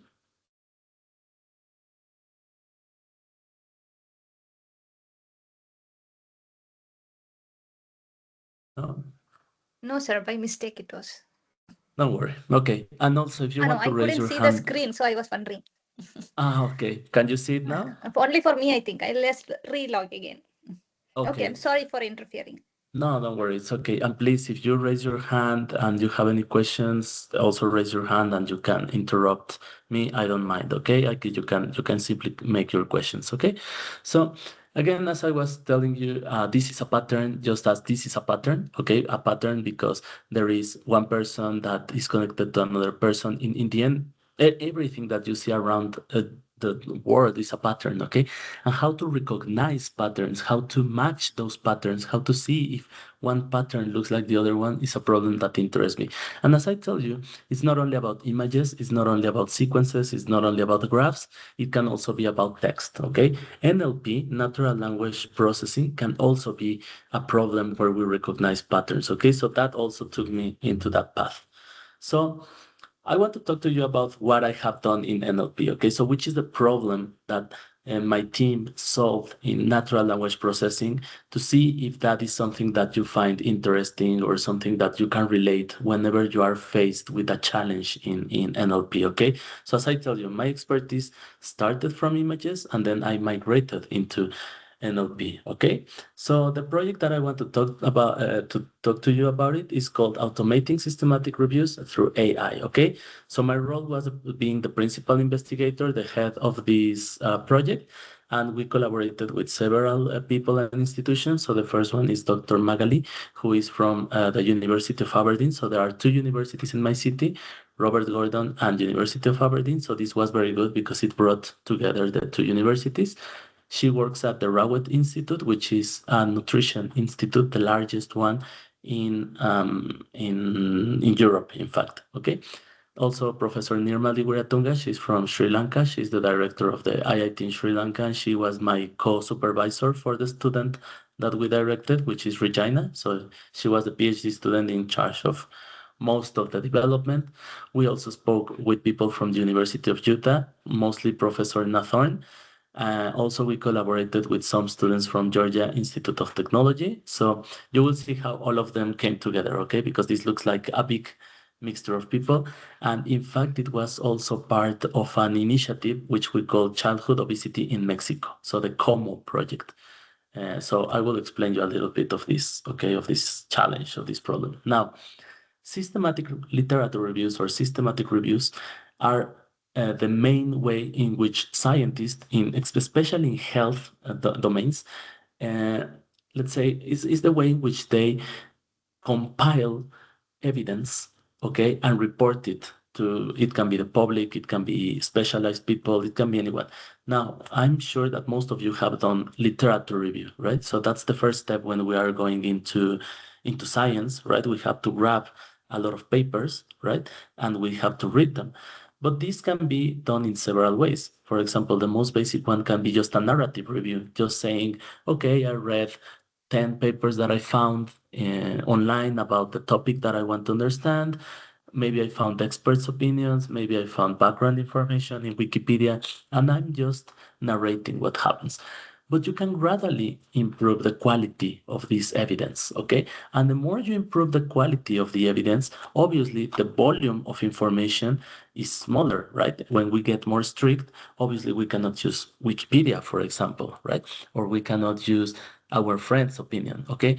At the beginning, we're just hearing about a problem, right? And we are just collecting this information. But gradually we get more scientific and we have to go up in this triangle, right? So we can talk about case reports and series, cross-sectional studies, case control studies, especially these we are talking about the medical domain, let's say, where we can grab like papers that report experiments and things like that, okay? Cohort studies, randomized control trials, and ultimately all of this information builds up into doing one of the most challenging type of reviews, which is the systematic literature review. Also, there's another one that is called meta-analysis, where we put some statistics, but for the moment, we will focus only in the systematic, we will focus only on how we gather the information more than how we process that information, okay? So the first challenge is gathering, okay? Because you can find a lot of evidence, okay? Even if you go up, even if the volume of information gets smaller, we will find a lot of false positives. We will find a lot of information that maybe has little to do with the actual problem. So we will just build up and up and up, okay? And ultimately, this takes us to what is called the systematic literature review, okay? There are many steps to conduct a systematic literature review that go from the planning to the reporting of this systematic literature review. You can start using available guidelines, formulating your research question using a model, for example, such as PICO. PICO stands for patient intervention, and we will see the patient intervention control and output or outcome, okay? And we will see how this is very important in further slides, okay? How you have to properly understand the question that you want to ask before doing the research, okay? And then people start searching, okay? So you search for a data set or a database where you can find papers about this and querying the proposed database for articles. Once that you have all of your articles, you can find 60,000 articles, 80,000 articles. You can do something that can be like a title and abstract screening, because of course no one can read 80,000 papers except for machines, right? That's the big point that we want to go into, right? Like that with all this technology, people used to say, oh, this is impossible. It's a lot of papers. Well, We are in the era where impossible is becoming possible, right? But in the original way of doing things, the user had to manually read titles and abstracts and try to see if they could separate the papers that have to be included or excluded from this search, okay? Then you could do a full, if you really need it, you have to do a full text screening. Okay, so it's like, okay, from this 80,000, maybe only 2,000 are related. So you have to read the 2,000. Now, systematic reviews are not made only by one person. Usually there are teams of scientists that are doing this. But of course, these are teams of humans, right? And humans get tired. Even if you tell the team, okay, we are 10 in the team, everyone will read 200 papers. Even reading 200 papers can be very tired, okay? Again, this is something where a computer could enter. And after that, we go into selecting the papers. Maybe from the 2000, you say, okay, maybe these 500 are the relevant ones, the really, really relevant ones. And then we will extract the information in that second phase. So only from the 500, we will really read and extract that information and say, okay, who are the patients, or what was the treatment about, or what was the medicine involved, all of this.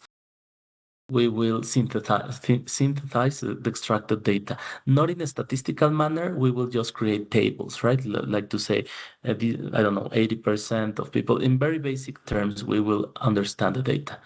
Then you do some analysis. One of the most popular analysis is the risk of bias assessment. So this is where scientists, based on these 500 papers, let's say, they will say how, if there's a risk that the study was biased. So for example, they will say, was the country done in one country? Was the paper done in one country? Was the paper done only with men, and they didn't include female population? Or maybe, for example, it's they were trying a drug, let's say. Were they using only, one drug from one laboratory instead of two laboratories? They have to read the paper and really understand. And as you can see, this is not a statistical analysis. This is more like an understanding of the science, okay? For example, in obesity for children, they could say maybe they used a certain type of I don't know, approach, where they were more focused on exercise rather than on diet, or more focused on diet rather than on the exercise. So here, the scientist really needs to understand what is going on. And finally, there's an interpretation and a write-up, right? So they write a paper and they say, this is what we have found.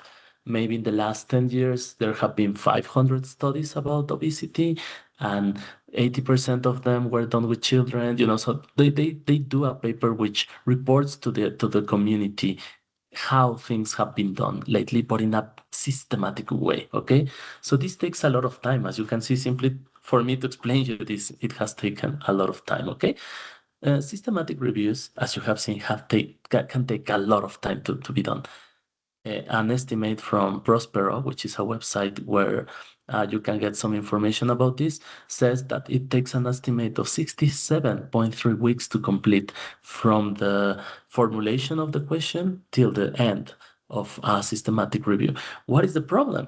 It takes more than a year in average. Let's not count, maybe there's more complicated topics that take 2 years or 3 years. This is critical because we are talking about something that takes a whole year. And while it is being developed, a year passes, and during that year, more information will be published, especially with the rapid growth of information in these days. So imagine that I start today a review on obesity, and 67 weeks later, I finish it. But by those 67 weeks, another person has discovered something very groundbreaking or very important. My review is obsolete, okay? So the first problem is we need to accelerate this. We need to reduce the time, okay? The second issue that it has is the issue of missing data due to the increasing rate of publication, which is basically what I'm telling you. Not only is growing, but also this pyramid is growing, is becoming a rectangle. Okay, so this pyramid that I show you, where increasing the quality makes the volume smaller. Now, unfortunately, it's like even if we increase the quality, the volume is large. Okay, so this pyramid has become a rectangle, or even I would say like an inverted pyramid. Okay, the more you go into it, you will find even more data about things because there's a lot of journals, a lot of people working, a lot of scientific research being produced, and with the emergence of ChatGPT, papers are being written like this, very fast, very actively, and we need to find if the data is worthy or not. Okay. And finally, is the problem, let's say, synthesizing a vast amount of documents, which involves significant human hours and bias. So as I was telling you, more information, more people that have to be doing something means that we need more people working on it. And even telling someone that they have to read 2,000 papers would be a pain, right? And again, bias. Every person, even if we divide the work with 10 other people, each of them have their own bias. Each of them can say, I think this paper is worthy. Maybe someone else says, no, I don't think this paper has to be included because it's, I don't know, it's maybe published in a journal that I don't like, or maybe it's published by a person that I don't like. So this is something that also has to do with us as humans and how we are biased when we are collecting and discerning information. Okay.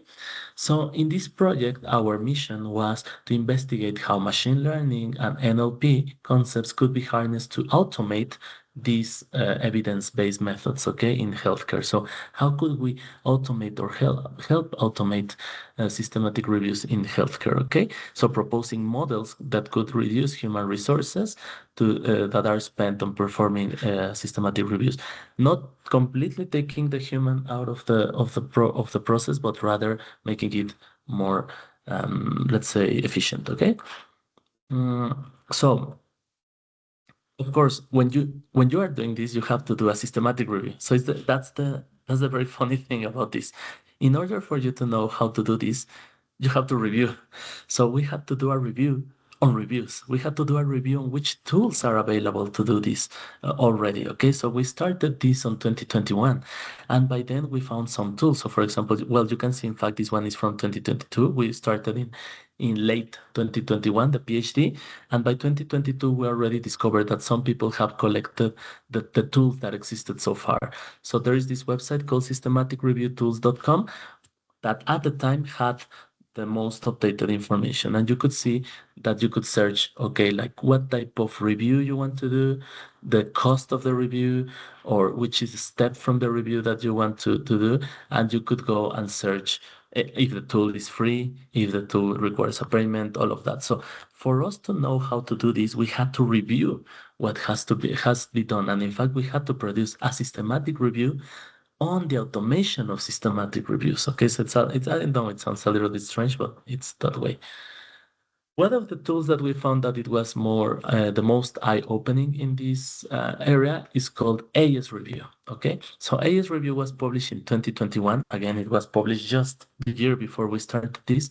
And it was very surprising for us. It was very useful to understand AS Review. AS Review is a tool that was produced in the Netherlands, okay, and it has its own website. You can download it, you can donate. It's a very simple tool to use, really. But what we found very interesting about AS Review is that it doesn't promise to automate the whole thing, but rather to help you understand how to do this task of the abstract screening by using a technique called active learning. Okay, so possibly during all of your courses before me, you have seen that there is supervised learning, unsupervised, there are different types. And if you haven't seen it, I will cover it, okay? But basically, machine learning is not one type of learning. There's different types. One of them is called active learning, okay? Now, in active learning, what we do is interact with the system so that we can get the best outcome. Okay, it's not just telling the system, here is information, give me the outcome. That's supervised. That's a very easy way to do. Rather, when we are talking about active learning, we have to teach the system to do something, but then we will do something, okay, in return. So basically, what happens with this tool is that the user goes to a database and they search for papers. So again, going into our example, let's say that we're talking about obesity in children, okay? You go to a database, let's say PubMed or Embase, any medical database that has papers, and you as a researcher retrieve this search of papers. So you don't need all the papers, you just need the title and the abstract of this paper. So this tool is done before. Hi. Any question? Yeah, am I audible? Yes. So what do you want to discuss today? All question papers? Sorry? Okay, so I'm showing you one paper, then you will solve and ask me the doubt. Okay? Or some another way you want to go? Can you repeat the question, please?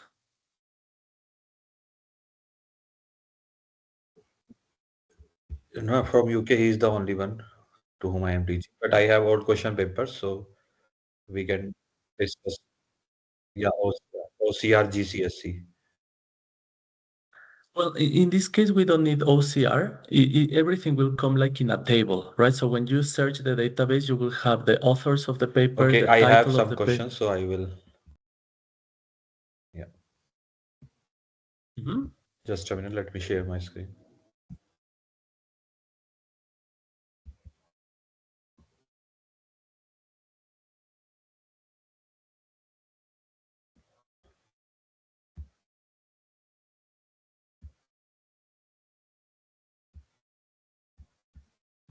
Will you share your screen, Ashish?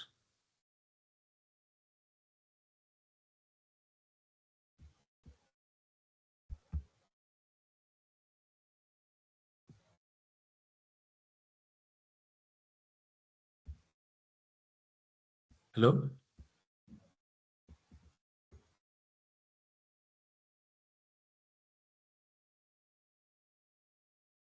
Okay, I see you're muted, so I guess I can continue. I'll just continue and please. Okay. I'll just continue, okay, with what we are talking. Okay, I will go ahead. Okay, so going back into this system that I told you is called AS Review. Hopefully you can see my screen now. You go to a database, okay, and you search for papers. For example, again, as I tell you, you want to search about obesity in children. Obviously, this topic is very broad, okay? This topic can give you 80,000, 90,000. Can you imagine how many people are working in obesity in children in the world? So it will give you a table, okay? And this table will have the author, the title of the paper, the abstract of the paper, maybe some other data, maybe the journal where this paper was published. You decide which is information. And you're going to pass it to the automation system, which is going to be trained on the classification of the abstracts that have been labeled so far. Obviously, you're a human. You cannot do all the labeling. If you do all the labeling, then you don't need the computer, right? So if you get 80,000 papers, you are not going to take the time to do 80,000 readings. Maybe you just want to start with 10, okay? And you say, from these 10 papers, these 5 are the ones that I'm interested, and these 5 are the ones that I'm not interested, okay? So once that you tell that to the system trains for text classification based only on those things. Like it starts with something. Something is better than nothing, and it predicts the probability of the other papers, because of course you just have started with 10. It predicts the probability of those other 79,990 papers to be similar to the papers that you have trained so far. Okay, so it doesn't tell you this is a paper that you have to include. Rather, it will tell you, I think that this is a paper that you have to include, or maybe this is a paper that I think you don't have to include. So rather than giving you a fixed decision, it will order the papers. It will rank the papers according to how similar they are to the papers that you have said that have to be included. Once that you get that list, the abstracts, again, that are unseen, have to be reordered, ranked, so that the reviewer, this person, the human, is presented with those predicted most relevant first. Okay? So imagine that you have a list of 80,000 papers. Okay?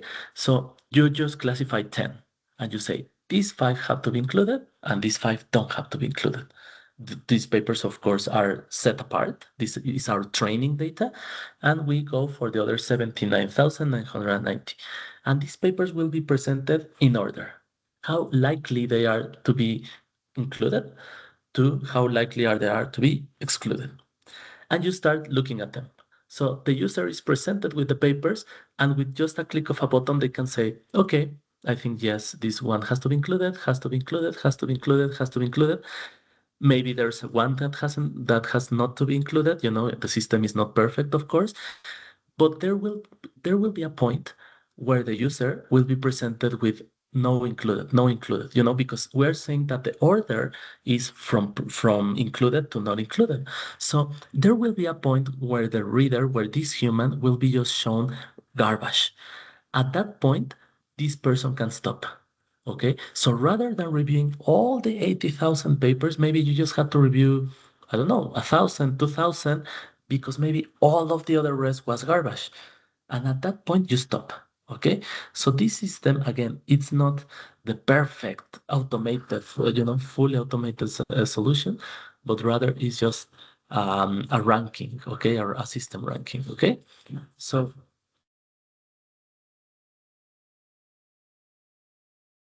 okay, so I'm going to go to the next slide. So as I tell you, it's very important to know about the search tool, okay? Beyond PubMed Central and similar, okay? The search is very important because, of course, the search can avoid us going through 80,000 papers. We can use a system like AS Review, but AS Review can also be complemented by better search tools, okay? So, because as I tell you, maybe we search for obesity. There's going to be a lot of obesity, a lot of papers that talk about obesity, but maybe we want to narrow it down about obesity in children. Okay, the search is smaller, but maybe we want to talk about obesity in the context of, I don't know, poor communities or something like that, or obesity in a context, so maybe we don't just want to search for exact words to match. And this is where we have to move beyond the simple search into semantic search. Okay, so the importance of semantic search is that we're not just talking about keywords, we're just not looking for obesity, or we're just not looking for that exact match. We're trying to locate texts that are related to the query, semantically related to the query. So maybe it's obesity that has to do with children, but that has to do with poor communities, but that has to do, there's more semantic in this part. And if we do a better search, we get less papers to review and better papers to review. Okay, so this can also help. Okay, so this is an example of a semantic search. Okay, so for example, the query can be how to treat heart attack in pregnant women, okay? Or treatment for AMI in pregnancy, or myocardial infarction, which is the meaning, and pregnancy and treatment. As you can see, it's not only about locating the word of pregnancy or women, so, I mean, you would expect that pregnant women, pregnancy, you don't have to state that is a woman, right? But you have to look at how these words are related. So we're looking for treatments. We're looking for papers that talk about treatment. We are looking about myocardial infarction. But this one, maybe some people call it myocardial infarction. Maybe people call it AMI. Maybe call it a heart attack. So it's not only about looking the exact word. Okay, you have to look about how this semantic, how there's a connection between how we treat pregnant women and for something related to the heart. Okay, so as you can see, if we don't do the question correctly, we can also miss important literature. That's the biggest problem. Okay, so maybe some people could say, okay, I have a team, a very big team, and we have 80,000 papers. Don't worry, my team is very big. We can review all of those 80,000 papers. But what's the problem? What happens if with the search you missed literature? Not even if you have 100 people in your team, you will ever find that missing data. Okay, so it is very important to know that there are tools that can help us search better. Okay, and again, I'm showing here some tools that we found during our study. Biomed Explorer, which is another one that also helps you get the words that are important. Okay, and also there are tools that give us literature recommendation. So not only looking at which are the, let's say, the papers that we want to know, but also how they are related to other papers. In particular, I really like this one. It's called Connected Papers. So it's simply connectedpapers.com. And the interesting part of this website is that, for example, you can look for obesity and it will give you a graph. It will give you like a connection. If you see it, it will look like a neural network, but it's like a cloud where you can see, okay, this paper was published in this area, but then we can find authors that published in a similar area. You know, it gives you like a whole cloud of how there are related papers. Okay, so this is literature recommendation. There are tools that can tell you, okay, if you are looking for this, maybe you have to search for this other thing which is similar, or maybe you have to search for this author who has published similar science, you know. So there is a lot of things that can be done here. Okay. And of course, the elephant in the room, right? ChatGPT. Everyone wants to know how ChatGPT can solve this problem. Everyone is very interested, right, in knowing how to solve the problem with ChatGPT. And we have done a little bit of study as well, because of course, the amount of papers that have been published about this topic are massive. We have found papers in different journals for different steps of the systematic review. So as I tell you, systematic review could broadly be described about how you look for the papers, how you do this step that I told you is called the abstract screening. Then there is also called the risk of bias. You remember that I told you that after that, the scientists have to go and say, is this paper biased or not? There is also science and the data extraction, right? So how do you automate the reading of the paper so that you can extract the important bits? And of course, we have heard that ChatGPT can do everything. Okay, there are some studies about this. So as I tell you, creating the query. So some people in this paper have told ChatGPT create a PubMed query that returns literature on basilar artery strokes and compares thrombectomy to thrombolysis. Don't worry if you don't understand this. I don't understand it also. Okay, I don't know what these diseases are. I just know that some people have put this into ChatGPT and ChatGPT has answered. Here is an example of a PubMed query that can be used. Here are the words that you have to include in the search. The query will search these. Please note that this search is not guaranteed to return a perfect result. So ChatGPT can be used to understand how we can search for the papers better. Okay. Now, these people just presented this. They didn't do something very methodical about it, but they presented the fact that ChatGPT can produce this title and abstract screening. So again, they wanted to see if ChatGPT could just like, if you could upload a lot of papers to ChatGPT and say, oh, can you do title and abstract screening on the topic of water quality and water management?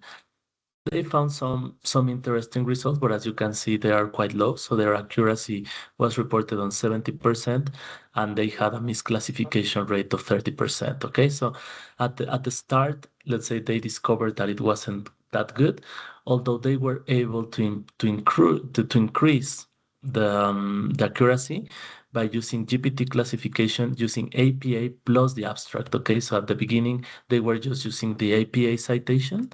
That's why they were very low, but by including the abstract, they discovered that it could increase, which is very logical, right? Like it's better if you have more information, not only the citation. If you have the abstract and the citation, then you get better results. So they were able to demonstrate that you really need the abstract, okay?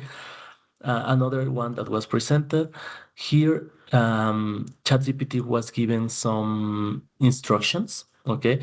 So maybe you have heard about this, but when you tell ChatGPT to be someone, they do the job better. So, for example, if you tell ChatGPT, please write an essay about, I don't know, the history of India, they can give you a result.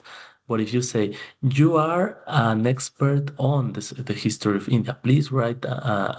So you know, like you can talk to ChatGPT, you can give it a role. You can tell it how to do things. So these guys in this paper said, you are a researcher rigorously screening titles and abstracts of scientific papers for inclusion or exclusion in a review paper. Use the criteria below to inform your decision. If any exclusion criteria are met or not all inclusion criteria are met, exclude the article. If all inclusion criteria are met, include the article. Okay? Only type included or excluded to indicate your decision. Do not type anything else. So they are giving very strict instructions to ChatGPT. They are not expecting ChatGPT to know everything, but rather they are explaining the task of the system of the title and abstract screening. They pass the abstract, they tell the inclusion criteria, and they pass the exclusion criteria, okay? And then they expect the decision. And they were able to find some interesting results in different data sets, okay? So these are different data sets for different sciences, let's say, and they were able to find between 74% of accuracy, in some of them 96% of accuracy. Okay, so quite impressive to see how ChatGPT works in this. Again, risk of bias assessment. This is something that I don't want to go too deep, okay, because I think this is something that has to do more in the medical domain. But again, they were able to discover that if you passed let's say these instructions to ChatGPT, ChatGPT was able to say, okay, maybe I can find some bias due to confounding, bias in section of participants in the study. So for example, ChatGPT was able to find that the study mentions that patients were selected based on set clinical criteria. However, the details are not provided. Okay, so how did they select the participants for the study?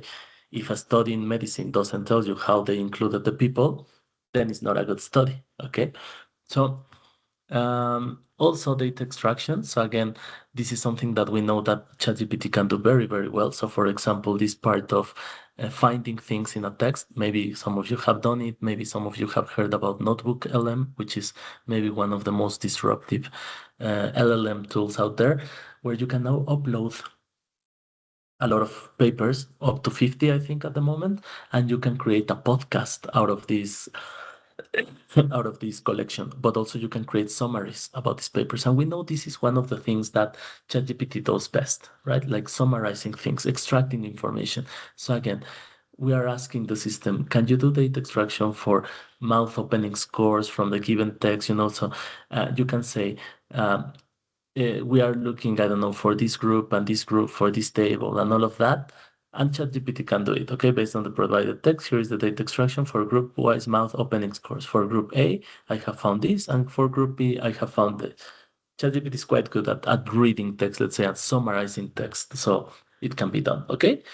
But of course, we cannot expect this to be perfect. Otherwise, the scientific community would say, okay, ChatGPT has solved the problem, and that's it, right?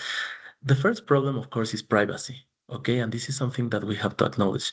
ChatGPT is not private, right? ChatGPT will, even if we pay for the version, if we have tokens and everything, these companies are crazy about data, okay? And they will be collecting our data. We never know when this data can go out, okay? So the biggest concern for the medical domain is that, of course, when they are trying to solve this problem, information leaks, information goes out. And of course, as a medical expert, you don't want to share, let's say, previous results. They can be copied, they can be misinterpreted by media. So this is an important part. I really like this cartoon because it's like an exaggeration, let's say. You know that every email, every messenger, everything has autocomplete now, right? So when you're typing, you're given, even when you're typing in Word or online, you have this autocomplete. So this cartoon is just making fun about that. If you just start writing something, and if other people are talking about private conversations, the private conversations, let's say, will leak into the text predictor, right? So it's like a person saying, oh, I found someone because I just have to write initial text and it will autocomplete, right? The system is leaking information from other users into me. Okay, so when you train predictive models from your users, it can leak information in unexpected ways. Okay. The second one is this drawing that I really like that talks about the data. Okay. So again, no matter how we, let's say, how we see this problem, no matter how big the model it is, if the data is bad, the result will be bad. Okay. So this is telling you it doesn't matter if you have machine learning, AI, generative AI, agentic AI, if the data is rubbish, the output will be rubbish. It can be pretty rubbish, it can be colorful, new rubbish, it can be a lot of different types of rubbish, but nonetheless, bad data will lead to bad results, no matter how big and good your algorithm is. Okay. So you have to also keep in mind this. And again, these problems come because if you are not using the right data set, if you don't know which is the proper way to do things, then it doesn't matter. Okay. It will go down. Okay. So during these 3 years, because Regina, our student, just finished 3 months ago, her PhD, we were able to publish a lot of papers about this science. So as I was telling you, even since 2016, me and Dr. Aceves were cooperating in trying to see how to use super unsupervised machine learning to help in systematic reviews and meta-analysis. Then we stopped a little bit, but we started again in 2022 when we did the systematic review for systematic reviews, okay? But then we continued trying to develop methods, okay? Not in LLMs, but let's say more efficient methods. Again, I'm coming to this side of sustainability. We discovered that we don't need a huge model, a large language model to solve the problem. And we started publishing some things, some of them with LSTM methods, some of them with monolingual, well, zero-shot monolingual information retrieval systems. This one in particular for Spanish systematic literature reviews. We also did some things on automating, well, we did a second review because we discovered that, again, we did this review in 2022. It got a little bit outdated, so we had to do a second review in 2024. So you see how you have to always keep reviewing. So maybe I need to do a review in 2026 or 2028 because more things appear. And we also have these other papers. Okay, so again, talking about methods that can be used. Okay. And we shared these models with some team, so the team from Georgia Tech, and they created a system around it. Okay, so I'm not going to play too much about the video. In fact, I'm not sharing audio. I just want you to see the main things about it.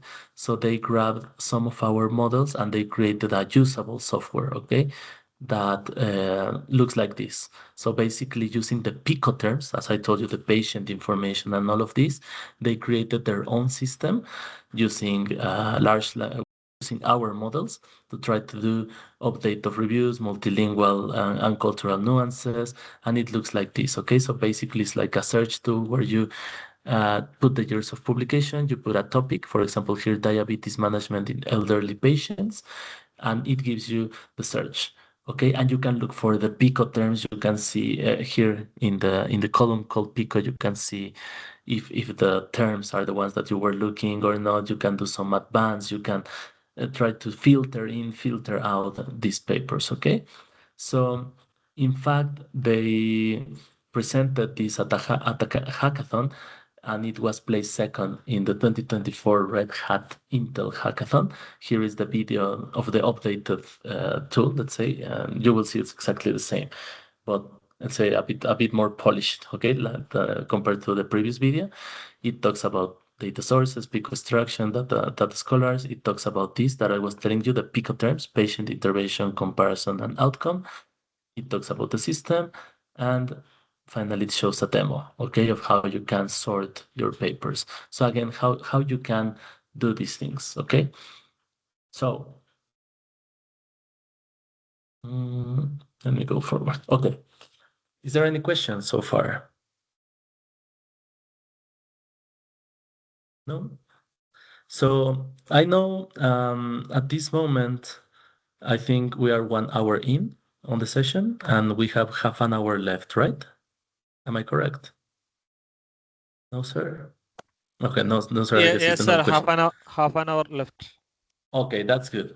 So now I want to show you, well, I mean, I have seen your sessions and I have been looking at them and I see that you have seen a lot of fundamentals of AI and oh, well, there's a question with Jisha, what tool was used for text extraction from these files?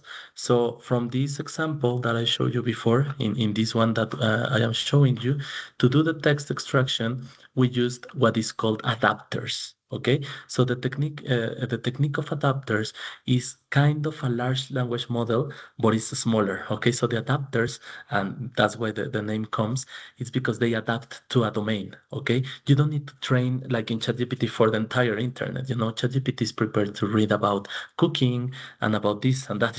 Adapters are trained in smaller domains, but they are better at doing the things that they have to do. Okay, so let's say it's like a small language model called adapters. Does that answer your question, Jisha?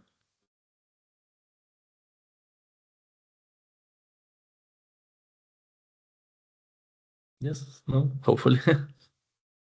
Okay, good. So coming back into into the topic, and just because I know that we are tight on the time, okay? I know that you have already seen fundamentals of AI and ML. I mean, just when I joined the session, I saw that you were looking at AlexNet, convolutional neural networks. So I'm sure that you are pretty familiar with AI, machine learning in general. You know, machine learning being the science of training on data, testing on data, validating all of that, the differences between AI and machine learning. So knowing that AI is the whole domain, machine learning is one way to do AI, and neural networks being one way to do machine learning, but not the only one, you know, all of this. And many things that you can learn about this. For me, the important thing that I wanted to review with you is the difference between supervised and unsupervised learning, okay? Supervised, again, being able to tell the system all of the information and expecting an outcome, where in unsupervised, maybe we don't know at the beginning, okay? And again, we can go into this area of active learning, okay? Where users constantly feed the algorithm with labels and and they get an outcome, okay? Not a perfect outcome, but an outcome, okay? And in this area, I had a little bit of discussion where I wanted to present you the basic algorithms, but I'm sure, I mean, if you were looking at neural networks, maybe these ones for you are like the very, very basics, you know, like the KNN, the decision tree or the random forest, the naive Bayes classifier, support vector machine, and these were the supervised ones. And for the unsupervised ones, the most famous is k-means, okay? And k-means is simply an algorithm where you have your data, you start looking at two centroids, and these centroids gradually move into their clusters until they are able to cluster your data into, for example, blue and red data, like in this example, okay? Now, for me, the important part was going to show you a practical example. So I have two examples for NLP. They don't have anything to do with systematic review. So if you say like, oh, Carlos, this systematic review thing is boring, don't worry. These examples are not about systematic review, okay? They are about other things, okay? So I have two examples. One is for supervised learning, and the other one is for unsupervised learning, okay? So in this regard, I'm just going to copy and paste the links, okay? So I'm just going to exit here, and I'm going to copy the two links. Now, maybe we don't have the full time to go through the whole thing, but I will let you I will let you see them on your own time, okay? So now, as you can see, I'm going to the chat. This is for the supervised one. So this is the link for the supervised learning. And this is the one for the unsupervised learning, okay? So let me just copy this one and paste it on the chat. Okay, so I have just shared with you two notebooks. One is for supervised and the other one is for unsupervised, and both of them have to do with natural language processing. I also heard in one of your sessions that you were using Google Colab, which I hope that's the case, because I also use Google Colab for these practices.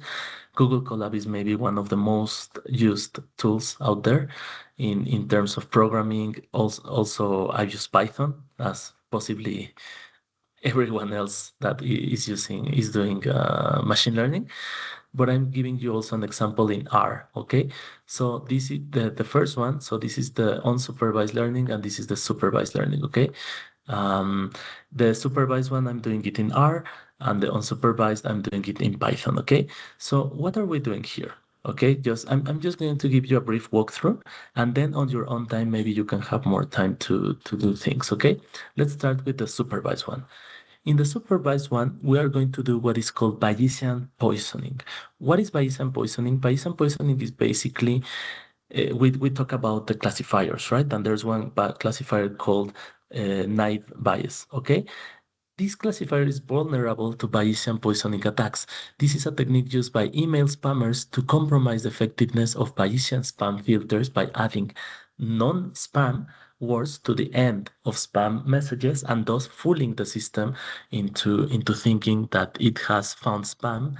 Sorry, that it hasn't found spam, where there is spam. Okay, so this is more like the cybersecurity aspect of the practice, but I want to focus on the NLP aspect of the practice. Okay, so first you have to install some packages, and after installing these packages, we have to do the practice in the regular way. Okay, so for this practice, we're going to use a data set of emails. Okay, and this data set of emails is downloaded from this website. Okay, so maybe you have heard about Kaggle. Kaggle is a data set that has many challenges, and one of them is called spam ham dataset. So the dataset looks like this. I'm going to show it to you. The dataset looks like this, and basically it has a number, a label, if the email is a ham or a spam, and the text. Okay. Now, as you can see, these are many emails from a company. So, for example, this email is spam, and we can see that it has a lot of text. This email is ham. So, ham is basically a truthful email. So, for example, in this one, it says, Darren, please remove the price of this thing. It sounds like something a human would say. This is a spam, it has a lot of nonsense, it says something like blackjack slots and video game versions, so something that in a company, also the length sometimes gives you an idea, right? Like if the email is very long and it doesn't make sense, maybe it's a spam, right? But sometimes you can have long ham emails. Maybe it's someone that really likes to write a lot, So here, this data set is showing you spam and ham data sets. Now, the advantage of my data set is that I'm loading the data set directly from Dropbox, okay? So I don't have to give you the data set. You can simply run this code cell and you can directly get that data set, okay? So the same data set that I show you in Dropbox is here. Okay, it's exactly the same things. Okay, now we can check the data set so we can change the distribution between the labels and we can see that we have, I'm not audible. Can you hear me? Audible. I am? You are audible. Okay, so maybe it's someone with a problem there in audios. Hopefully there's in the recording a point where you can take. So we can do some statistics. Okay, so we can do some statistics and say, okay, so from maybe if you look at the table, you will see that spam emails are mentioned to be the label 1 and ham emails are the ones mentioned 0. Okay, so basically 0 means that it's a truthful email and 1 is being a spam email. And if we do a simple table, we can check that we have the emails, the ham ones, we have 3,672, whereas we have 1,499 spam emails, okay? So we can have 2.5 times more truthful emails than spam emails. And this is something that we call class imbalance. And this is something that happens very commonly also in the domain that I told you, the systematic review. This is something that affects a lot. If I get 80,000 papers, maybe I just want 500. This is imbalance and this is difficult to address. Why? Because the problem becomes more difficult. The more imbalance that we have, it is harder to look at the things that we are really looking for rather than the ones that we are not looking for. Okay. So this problem, the imbalance is not that big. Okay. It's just 2.5 times, but we can find problems in document retrieval where we can have, I don't know, 70% imbalance, 80% imbalance, or 80 times the imbalance. So this can be very dangerous. Okay. Now, one of the things that you can also do is, for example, do some processing in your text. Something very simple that you can notice in this data set is that every email begins with the word subject. Okay. This is something that you may say, oh, this is very simple, very ridiculous, but it has an effect. You need in NLP, in text generation, in text processing, in all of this, you have to be effective. You have to get rid of the words that don't make sense. So, for example, if every email starts with subject, why telling the system this? Okay, subject is not a word that will help me distinguish between ham and spam because every email, it doesn't matter if it's spam or ham, will begin with subject. Okay, so as you can see, if every email begins with subject this, subject that, subject this, subject that, then get rid of that subject. Okay, just with some simple steps, you will see that you can increase the accuracy of your systems. Okay, so another thing that you can do is navigate the data, okay? So for example, here I'm plotting all the words that appear more than 100 times in the spam messages, okay? Now you can see that the map is very small, but if we zoom in a little bit, let me just, we'll go like this, just to show you the words. I can, I still have Dr. K in the chat saying that I'm not audible, but according to everyone else, I'm audible, so I will just continue. So as you can see, there are words that I can ask the system if they have been repeated more than 100 times. So you can see that, for example, there are words like PHP, best, Mary. So for example, I don't know, health. So this data set is from a company, okay? It's from an energy company. Why will they be talking about health, let's say?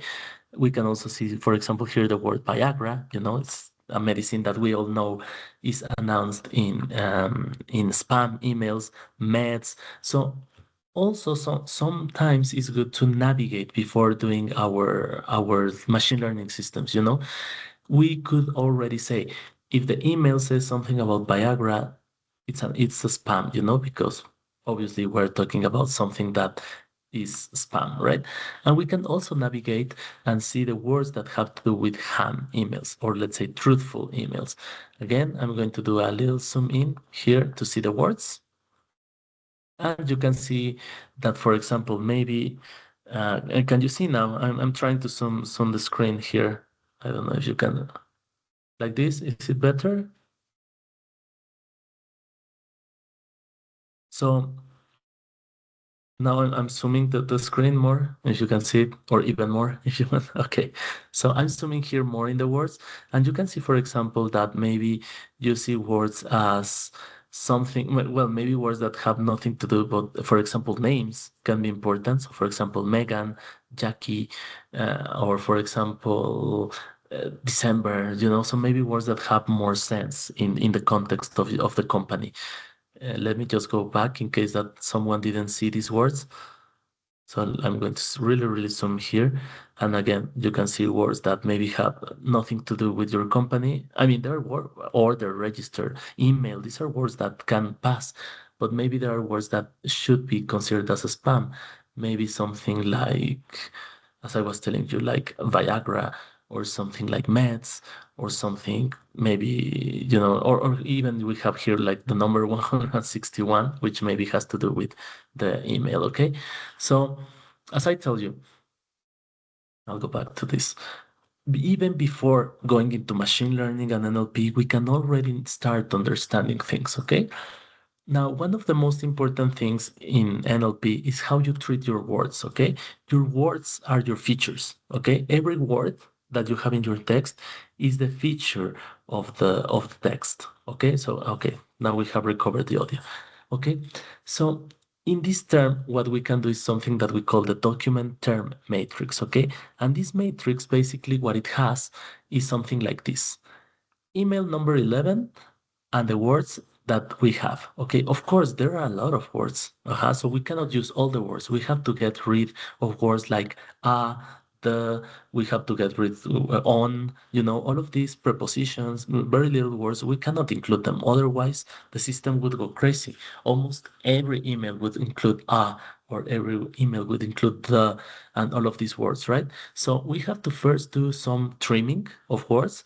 Also, for example, you can join words. So for example, run and running, we can consider it as the same word, okay? Because in the end, it's the act of the run, right? Or the act of running.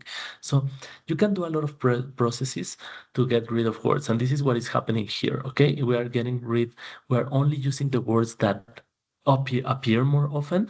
And we're going to do a matrix where we are going to have every email and if the word appears or not.